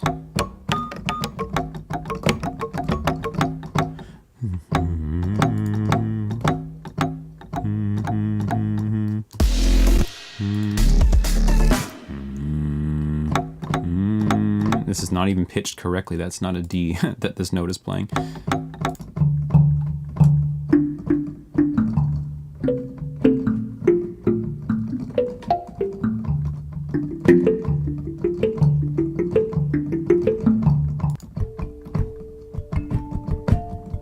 That one's pretty dope.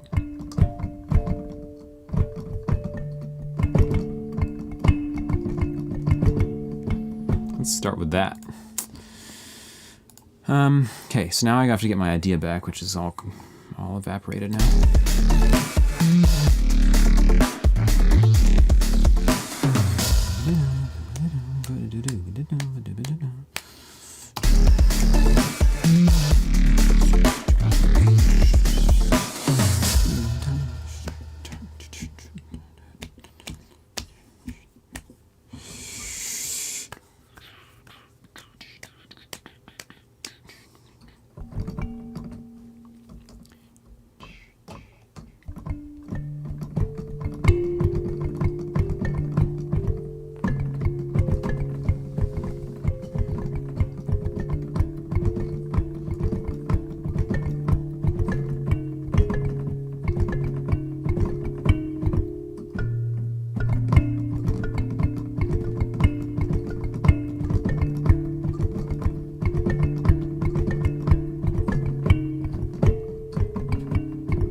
Yeah, what a great feel. This is what Omnisphere is all about, man. Like, if you want this kind of stuff, like just interesting, kind of world-sounding, hybrid stuff, you just can't beat it.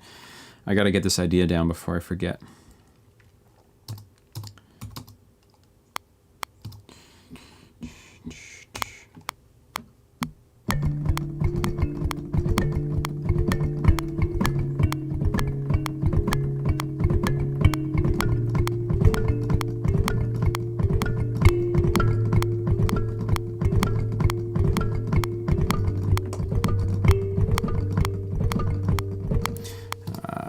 Played the wrong note there, but it was almost there.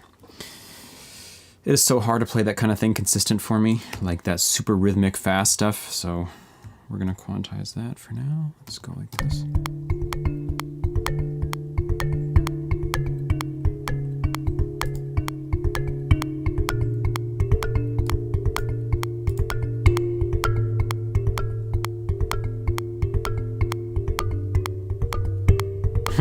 You hear that crazy note in there? Oh, I actually got to keep that. That's pretty dope.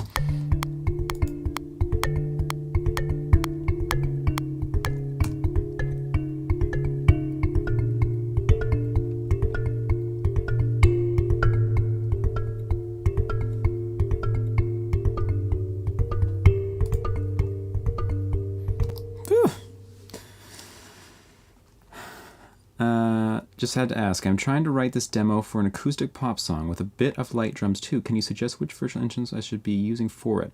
For the drums or for the other parts?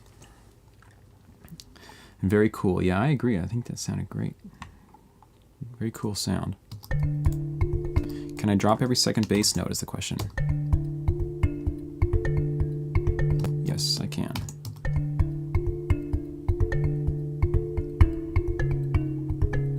Maybe, I don't know, maybe not. Or maybe I can put it to fifths. Well, let's get a public opinion here. So we're gonna go put it on the fifth. Here's the alternating root and fifth back and forth, and just feel free to respond whenever, Andre, if I'm saying your name right, hopefully.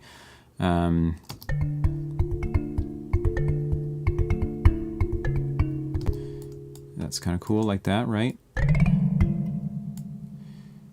So these are the alternating fifths, first two chords anyway.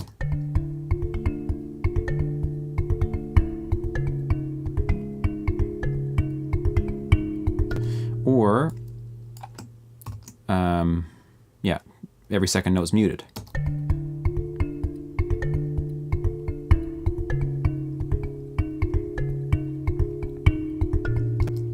What do you think? I'm curious. I kind of like both.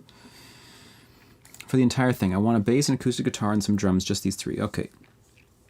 First question, do you play guitar? That's the hardest one to do if you don't actually alternating with the fifths. Alternating with the fifths, it loses its bounce. Muted, super cool. So, okay, so Megan's thinking muted is cool, and addictive views, are you saying alternating with the fifths causes it to lose the bounce, or you get the bounce with the fifths?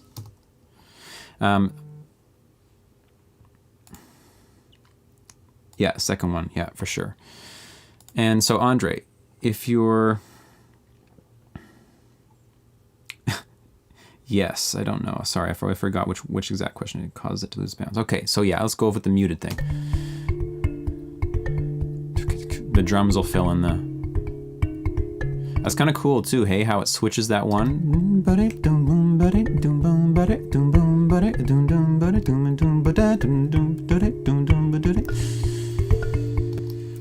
And you have to play guitar. Okay, great. So if you can get the guitar, that's fine. The basses really, unless the bass is going to play a featured role in the track, as in like you're going to hear it by itself at some point, really doesn't matter that much. You could definitely get away with the basses that come with presence built into Studio One for sure. If it's underneath guitars and drums, like you're going to have to listen very hard to hear any weird issues or artifacts with the kind of not super high-end samples for sure. Then what was the other thing you said you wanted? Excuse me. And drums. Drums, if you're going to do acoustic drums, that's like a place, from as far as I'm concerned, to spend money. If you're going to spend money on an instrument, spend money on really good drum samples. If doing acoustic drums is your thing, because like that just changes the whole thing. If there's a great track, but the drum samples are garbage, it's tough. It's tough to make it sound good. Great drum samples go a long, long way. So I use Addictive Drums. They just had a sale. I don't think it's on anymore, unfortunately, but they have sales pretty regularly. It's made by XLN Audio. I can't recommend it enough. It's honestly amazing. So definitely look into that.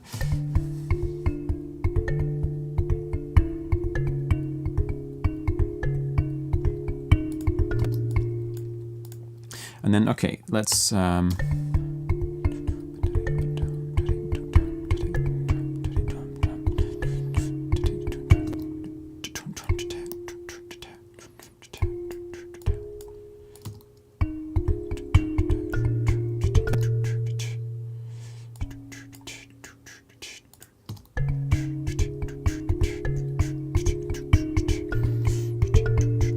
Addictive Drums, that's right. Addictive Drums 2 actually is the one that's out now.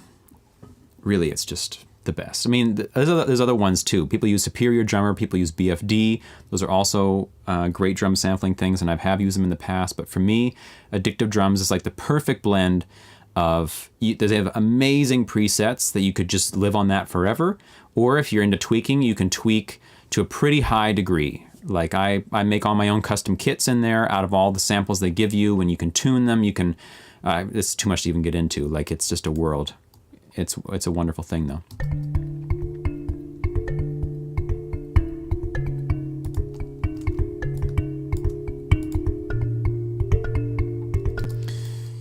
Okay, we're just gonna get rid of these secondary notes here.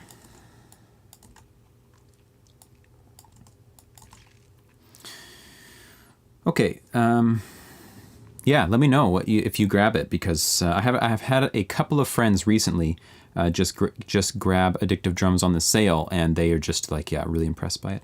Shamkra, hello, welcome. Better late than never, right? Always good to see you here.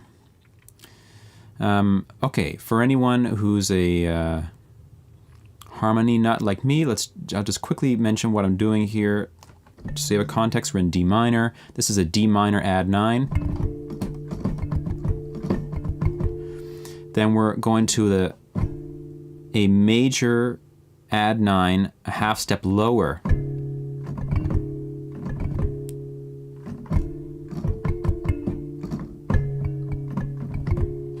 Then we're going to the flat 6 chord of the D minor key, which in this case is, I'm playing B flat, major 7. Going to F add 9 over A.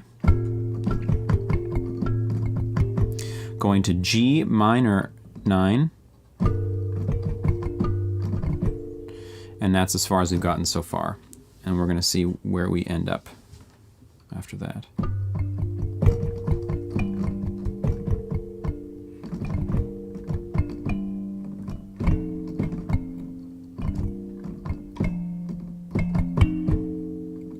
That's not what I want. What am I trying to do here?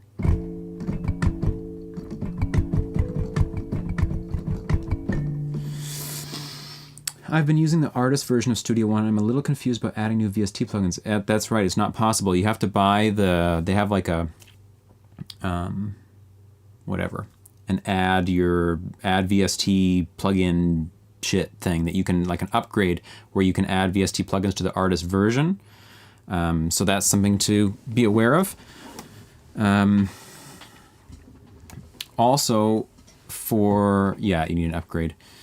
For people who are, I don't really know the logistics of this, but just so you know, if you're on this stream and you're looking to like buy or upgrade Studio One, I'm a licensed dealer of that because I have the course and I have a company that like does Studio One education and all that stuff. So if you do want to get a discount, I can give educational pricing on Studio One upgrades and like full software and all that stuff. So if, I'm not trying to sell you on it, like I don't need you to buy it from me, but if you do want to buy it, you may as well get a discount, because why not? That's a thing that I can do. What's your thinking behind every second bass note? You will add a drum sound there because it has some short of power when the bass notes are all there. It has some short of power when the bass notes are all there. Yeah, I'm gonna do something with the drums to fill that in, because now we're getting a more syncopated feel. You're expecting a note, but you're not getting it, and someone else is gonna give it to you, basically. Oh yeah, and sphere, that's a good idea too.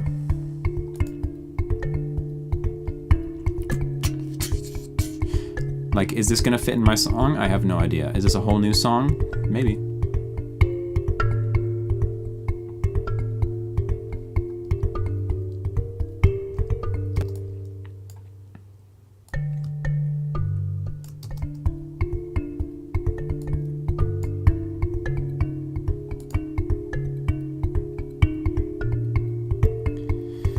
Yeah, I can tell you more, probably not on a stream, just because it's going to be like recorded forever and everything about this is going to change at some point. So if you just want to message me like on Discord or email or YouTube or anything, that would be fine.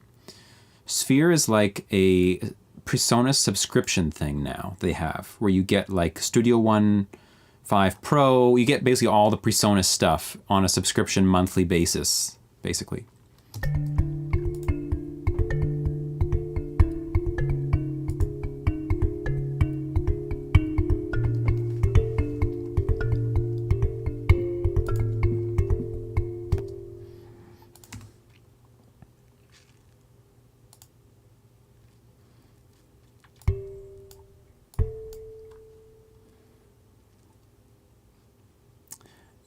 see, is that the right one? No, this is the right one.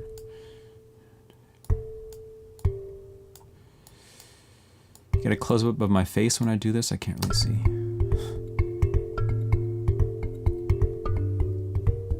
Oh man, that is just like one of the freshest things I've like done in a long time, and it was a mistake. How many times has that happened to me?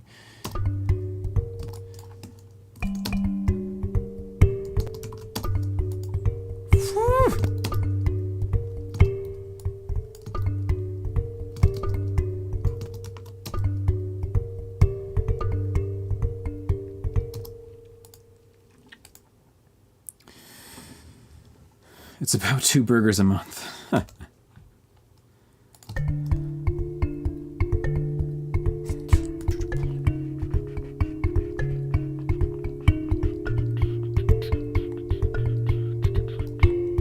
Apparently this sound is very loud. I'm going to go back, sorry, to this other section.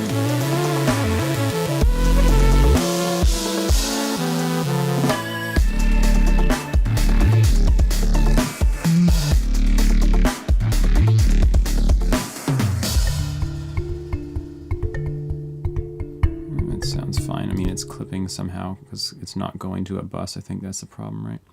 Yeah, it's not going to the instrument bus.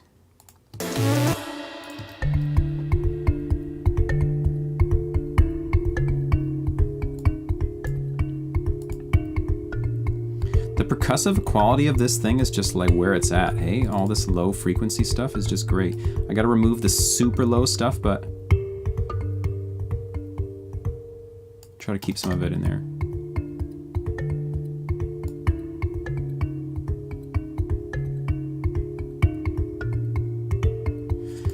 Anybody in here a fan of or know of Pat Metheny or his music?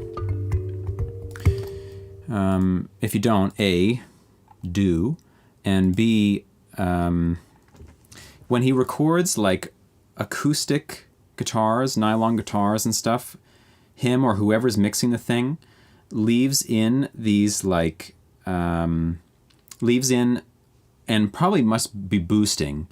I don't know how they do it exactly. This like sub frequency information in the plucks of his guitar that sound like every time, but like an octave lower than I'm doing. Every time he plays a note, it's like it's so satisfying. Only when there's like the raw guitar playing and not like in a mix. But I just love that. And this thing has got it going on too. You can like really feel that it's being percussed.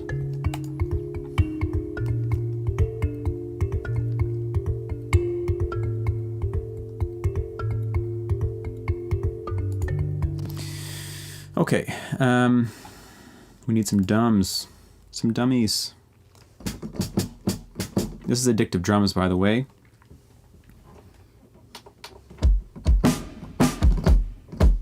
So yeah, like this is what it looks like. This is a kit that I made or modified or something for this. I don't know, I remember what we did exactly.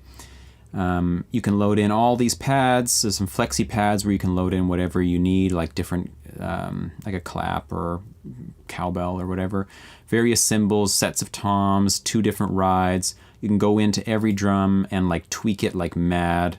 How it responds to velocity, its pitch envelope, its volume envelope. Everything has a saturation, has a compressor, it's got an internal bus in it, it's got overheads and room mics, it's got send effects for reverb and delay. It's just like amazing. Okay, so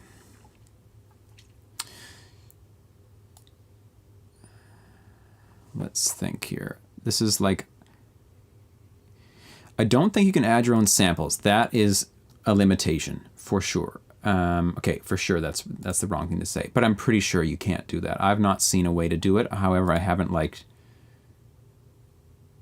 really checked. I believe all the samples are stored in their own proprietary format in like a little kit format thing. So yeah, I don't think you can drop your own in. That would be great. That's actually what I use Battery 4 for, is putting my own samples in.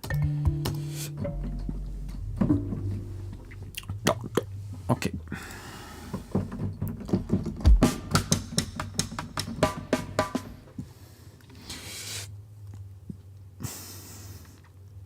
There's so many directions we can go with this thing. In terms of like an actual beat, in terms of more like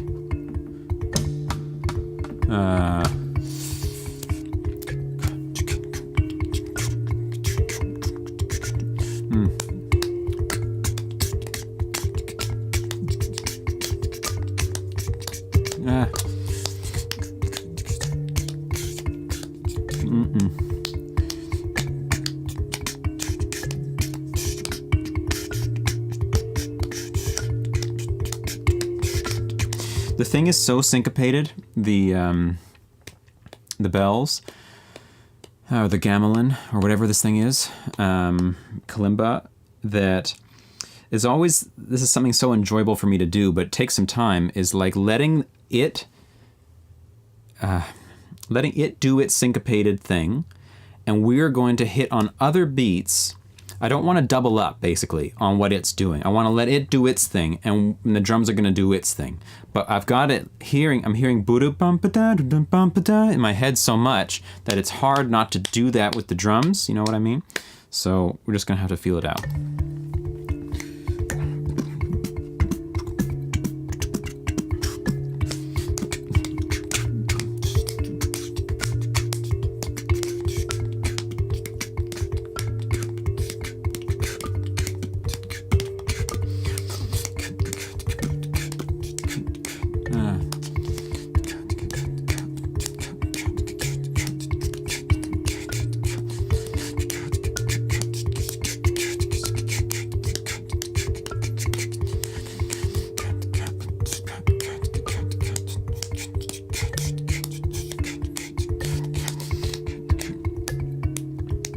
Great, Andre.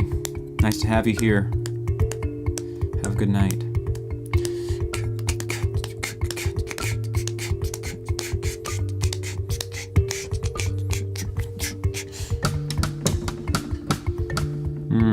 I need to put the kick in there just to like get some steadiness for my own whatever.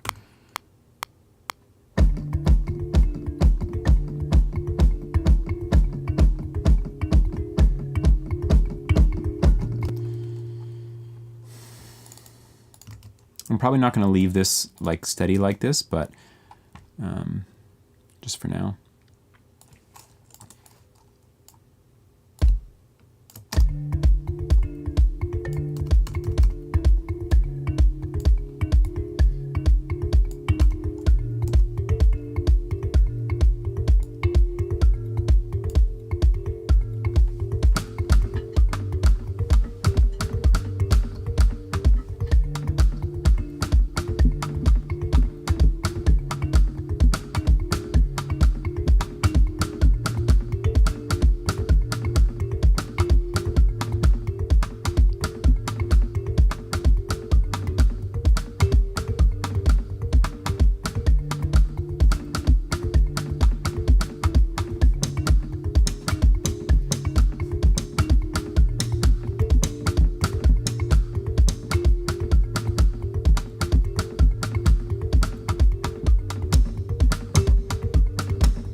Ah, my goodness. Yeah, I guess let's try to get that down.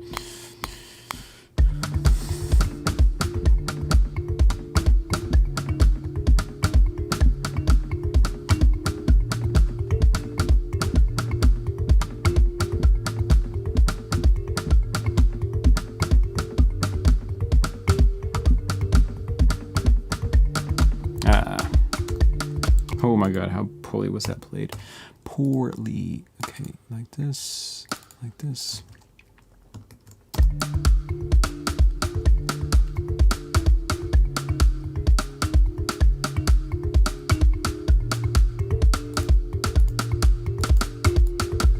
Okay, I like the pattern I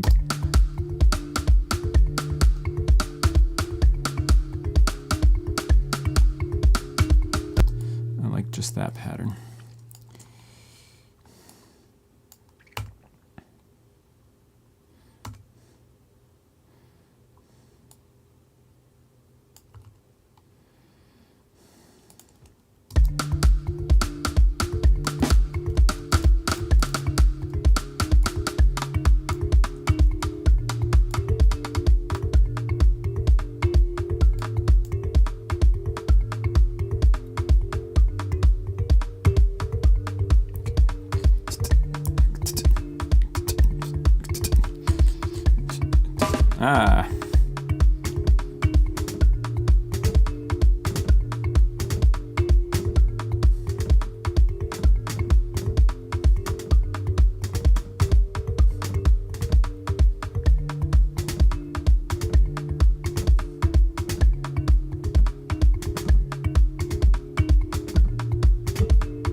Yeah, it is kind of like Latin-y for sure.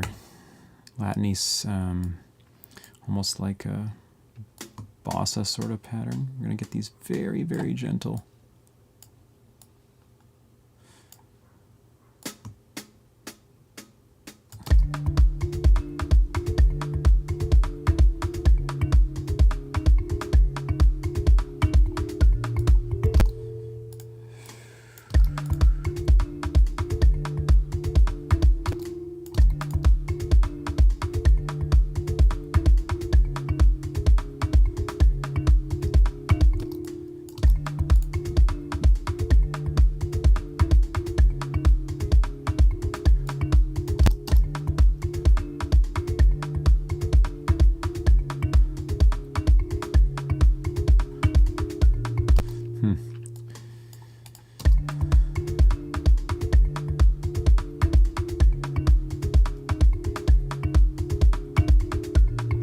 Yeah, I like that.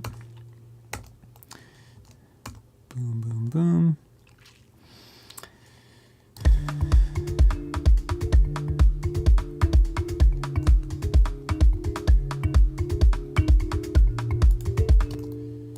This one could almost be open.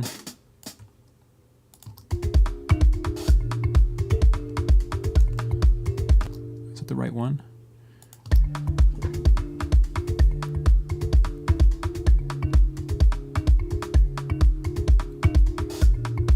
Yeah.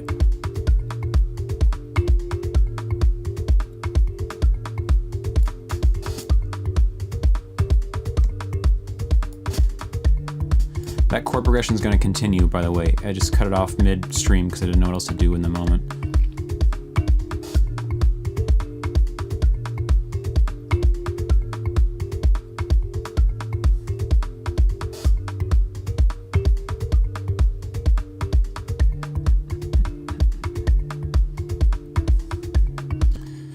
Did we expect this feel to happen in this song? No, but that's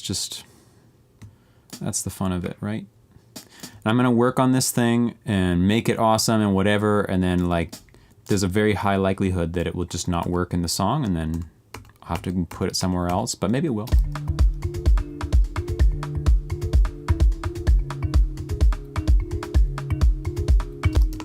Maybe, I don't know. Should we have these the foots in there? Maybe not. Maybe yes, but shift it over.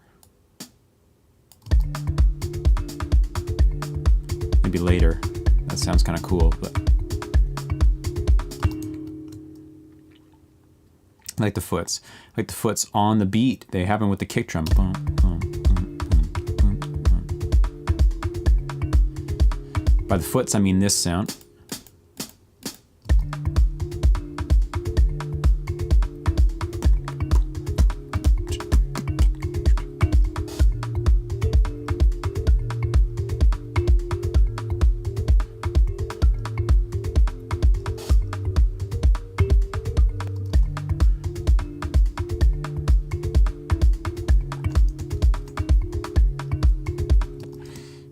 Build up, yeah.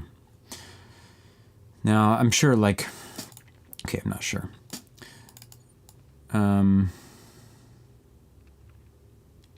This kalimba has a high-pitched sound in the background that sounds like a metronome. The kalimba itself, you think, does?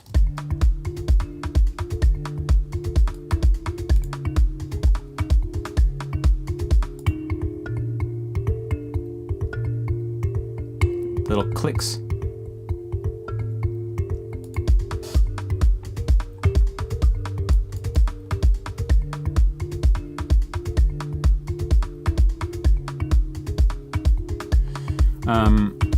Okay.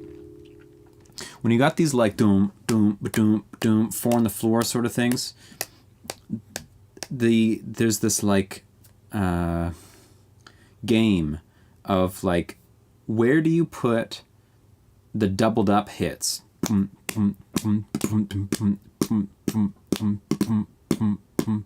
That, or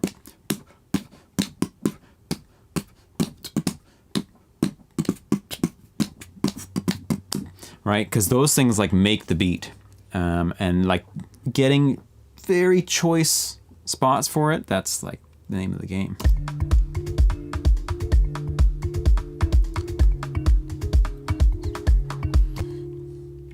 Like maybe here, and you put it very soft.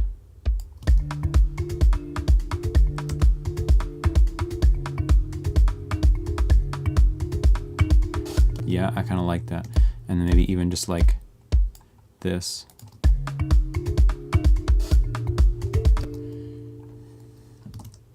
Yeah.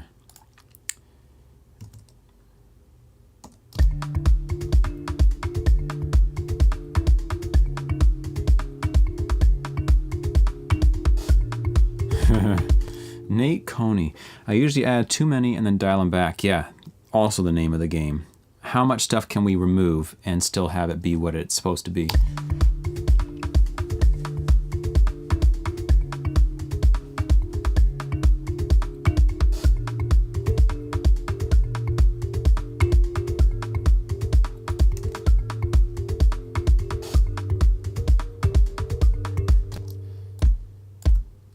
I'm just like, yeah, guessing. The thing is, like, you need to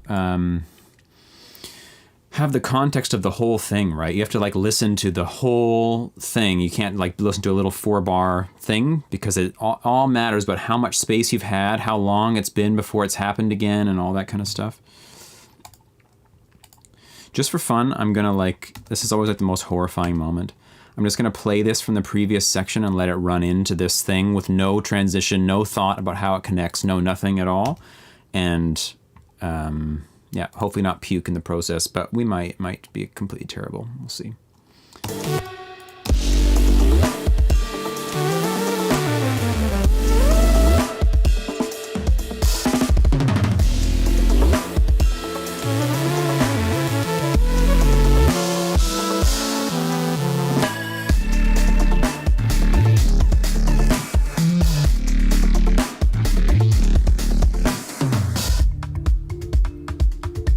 It's doable.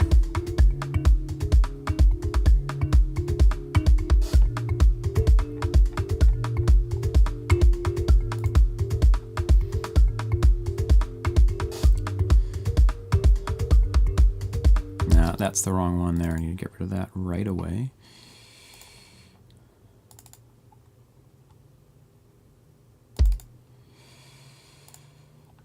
Okay, so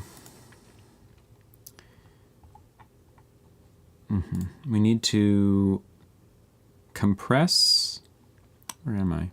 We need to compress this new kalimba thing a little bit, bring its volume up a little bit.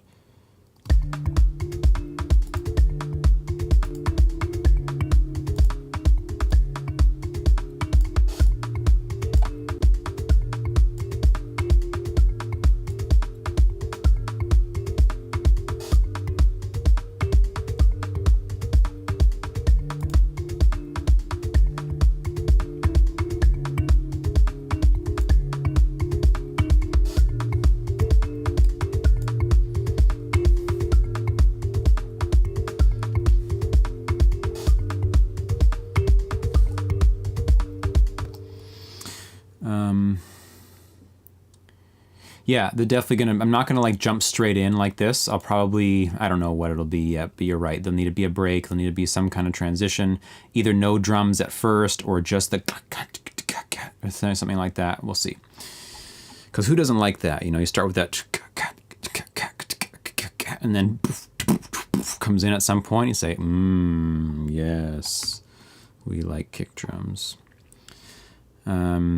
I generally like to work this way. I'm gonna like fill this loop out until it's just like banging, and then try to expand it outwards a little bit and see what we can do with it. So I was just going to try something. What was that?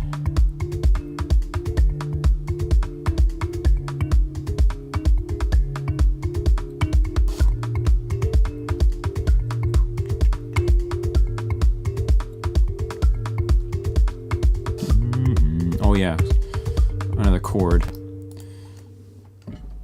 Ooh.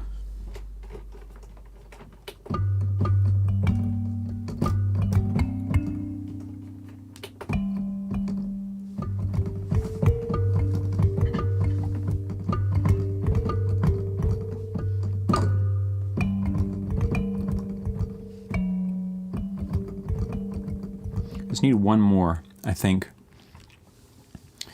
So it's going to be, in this case,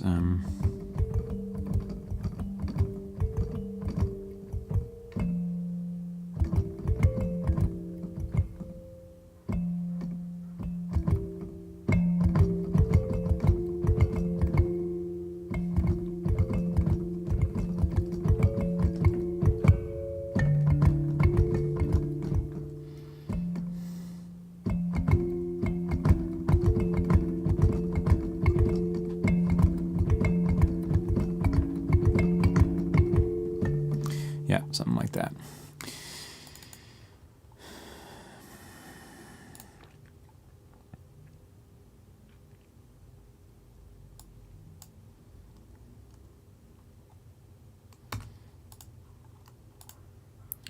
So, I don't know, put these bass notes up an octave. Now this is going to come down to an F major 7.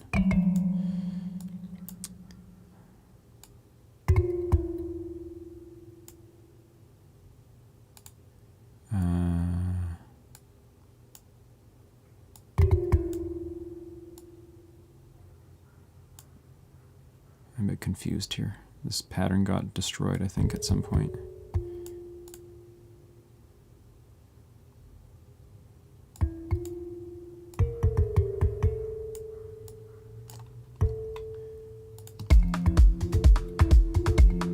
Okay, so F major 7 for 2 hits into,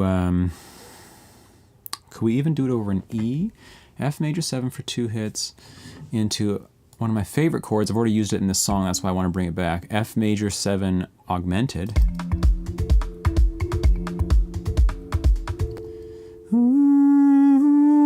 Because this thing's going to pull us back up right into the beginning. What is this note?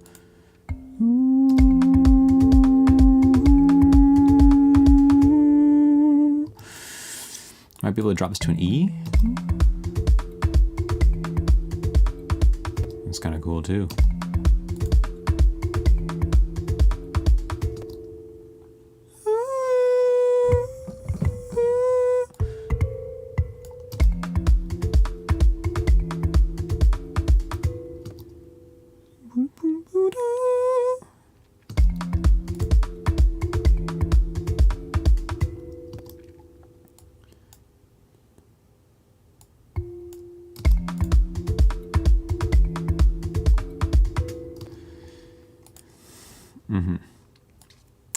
And then back to the top.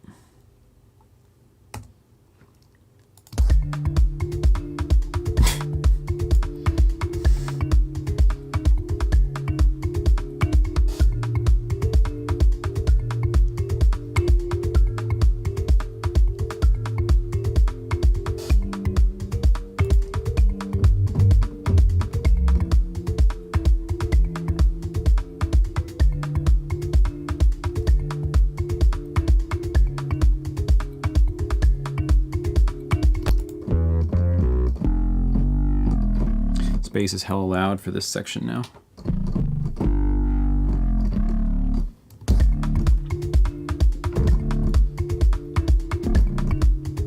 Wrong note.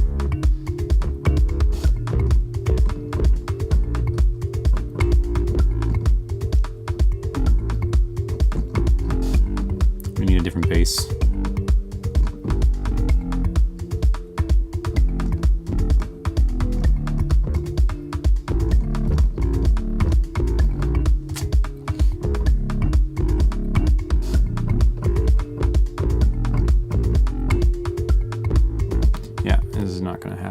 This bass at all.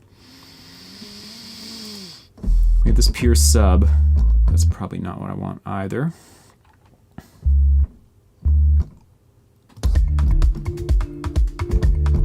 That's pretty cool.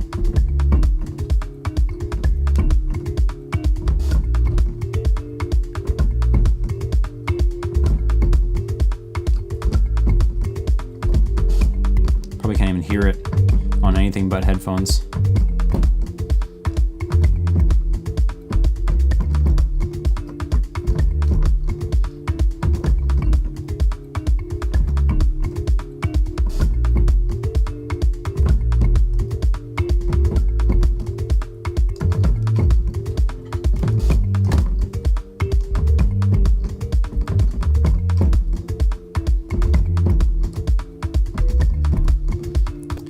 That's pretty sweet.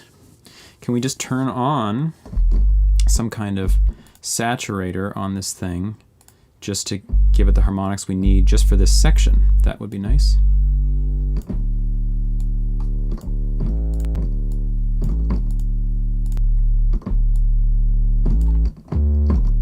Quite possibly.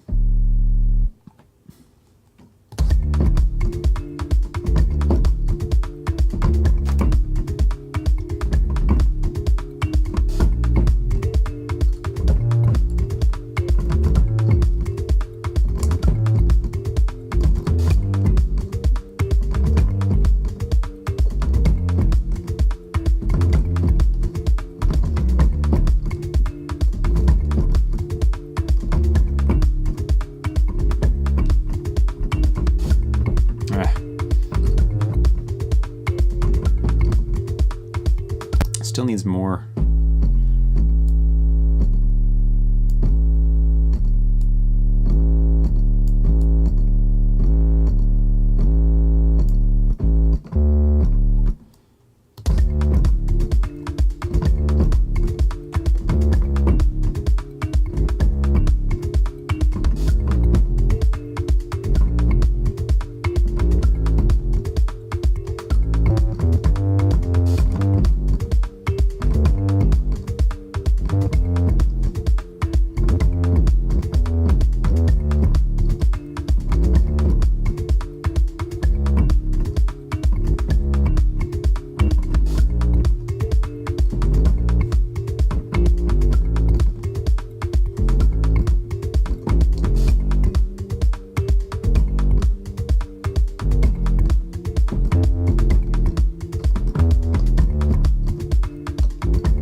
It's too high there.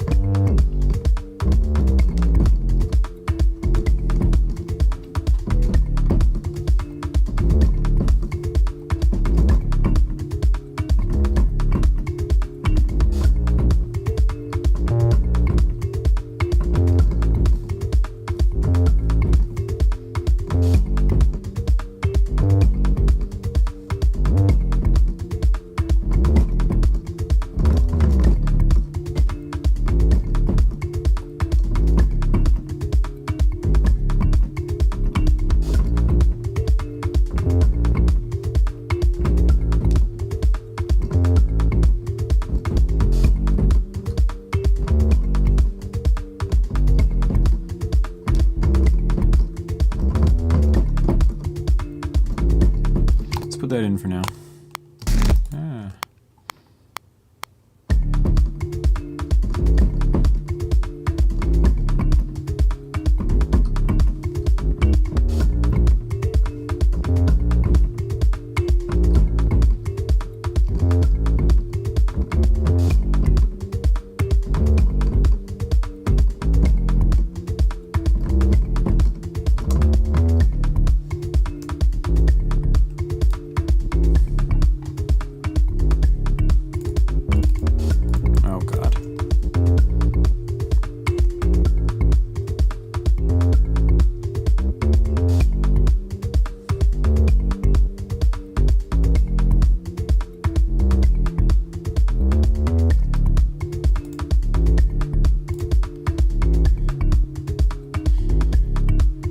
Sounds like a Gypsy King song. Yeah. Goes with the gnarly section well. I think it might actually. Yeah, it might just do it.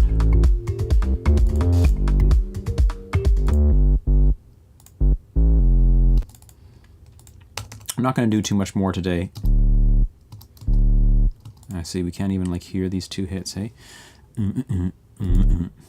Because the sound is so steady. Ugh.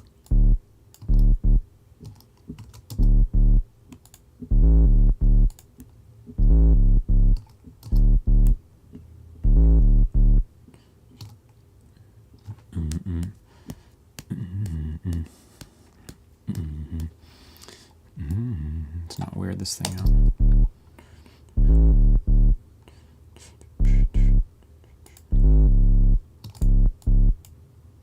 bass gets kind of ugly down low.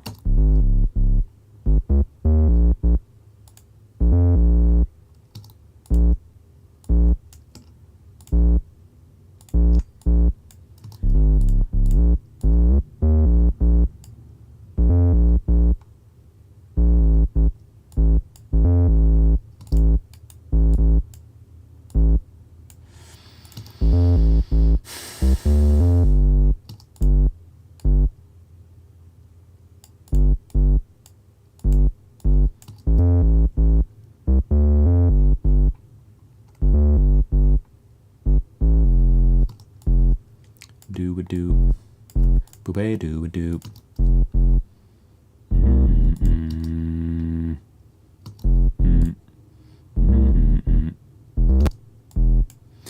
And this last little thing has to be actually awesome, but it's not right now.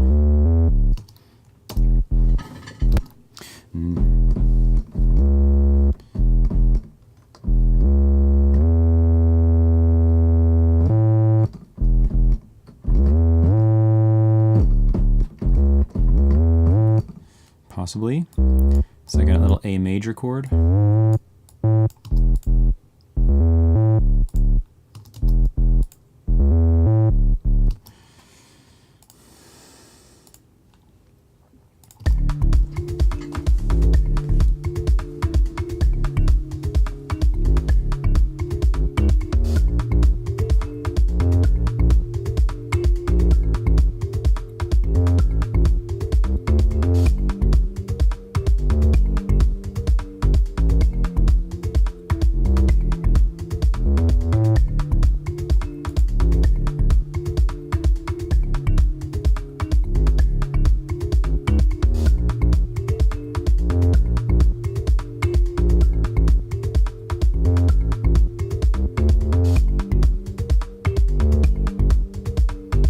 Needs a lot of work, but it will work.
Chords tripping me out.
Duke vibes, yeah.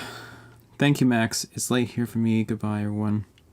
Goodbye, Addictive Views. Appreciate having you here. Thank you. I'm just going to get this melody down, basically, then I'm going to sign off to. It's just in my head right now. Something's going on here, so I got to figure it out. I'll play it maybe, and well, we'll try it with this one.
Didn't record my pitch shift.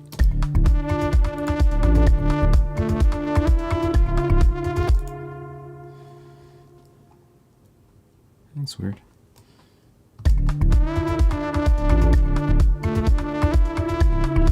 Ah, no. It's just recording over everything.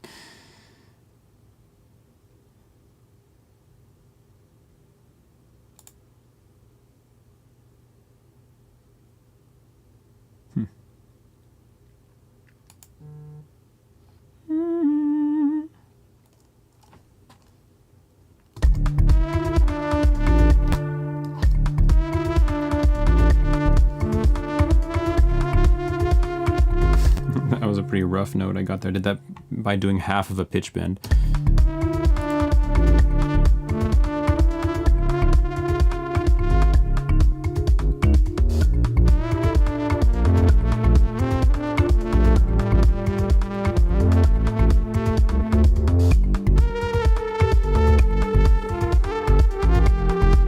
This is all going to be refined, but it's the rough idea.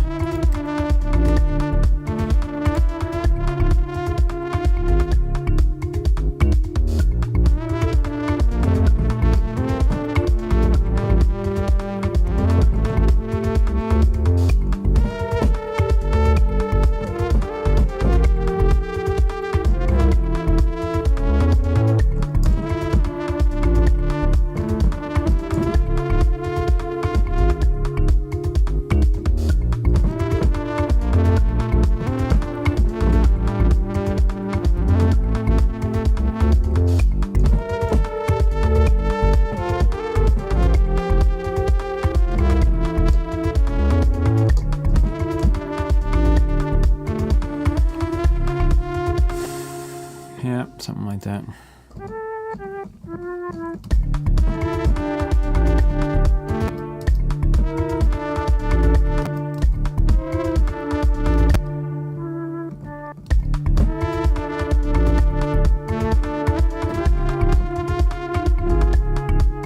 Yeah, that's for another day. It's not going to happen right now. Okay, let's just take a little listen to everything that was done here, and then we'll sign off. If you enjoyed the stream, please consider giving me a like. It helps out the channel and lets more people know about the stream. People seem to be coming to it now through the sidebar recommendations, which is a trip. So yeah, that would be great. If you haven't subscribed to the channel, you could consider that. It's up to you. Here's the intro again.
Cool stuff happening here, key changing, new parts, it's amazing, we're all happy.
For a while, for sure.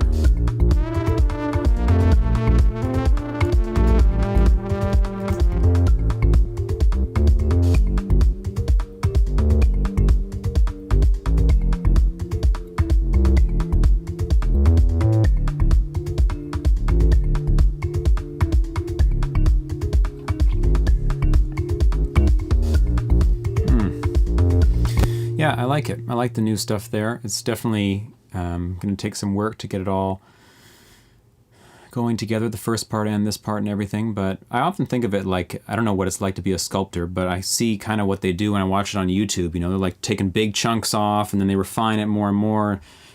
That's kind of what I feel happens here too. You just start throwing stuff and making it happen and get big chunks out and then saying, okay, refine, refine, refine, and it gets so nitty gritty by the end. Little eyelashes and veins in their hands and so on. So we're not quite there yet at the vein part, but I think I'm probably going to stop streaming this song when it gets to that part because it's just too tedious. Yeah, it also reminds me, like Megan and I are playing Horizon Zero Dawn, the game right now, which is just like amazing. And now that I think about it, there's kind of like some horizon in this song as well. I get like the Babylonian war hop, electronic sounds meets cave dwelling vibe meets whatever, you know. I like that actually. Should probably keep that in mind some more as I make the rest of the song. Yeah, so thank you everybody for joining. It's been great to be with you all as always. If you're watching this in the future, thanks so much for your support, for all of your support. I really appreciate it. I'm going to be here again next Sunday at 10 a.m. Pacific time.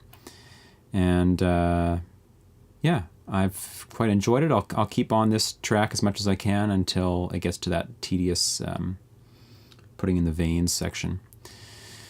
Yeah, hope you all have a good rest of your day. If you want to chat with me more about some music stuff, you can find a link to a Discord in the description of this video. And I'd love to see you there and have some music conversations. That would be awesome. So yeah, thank you all. Talk to you soon.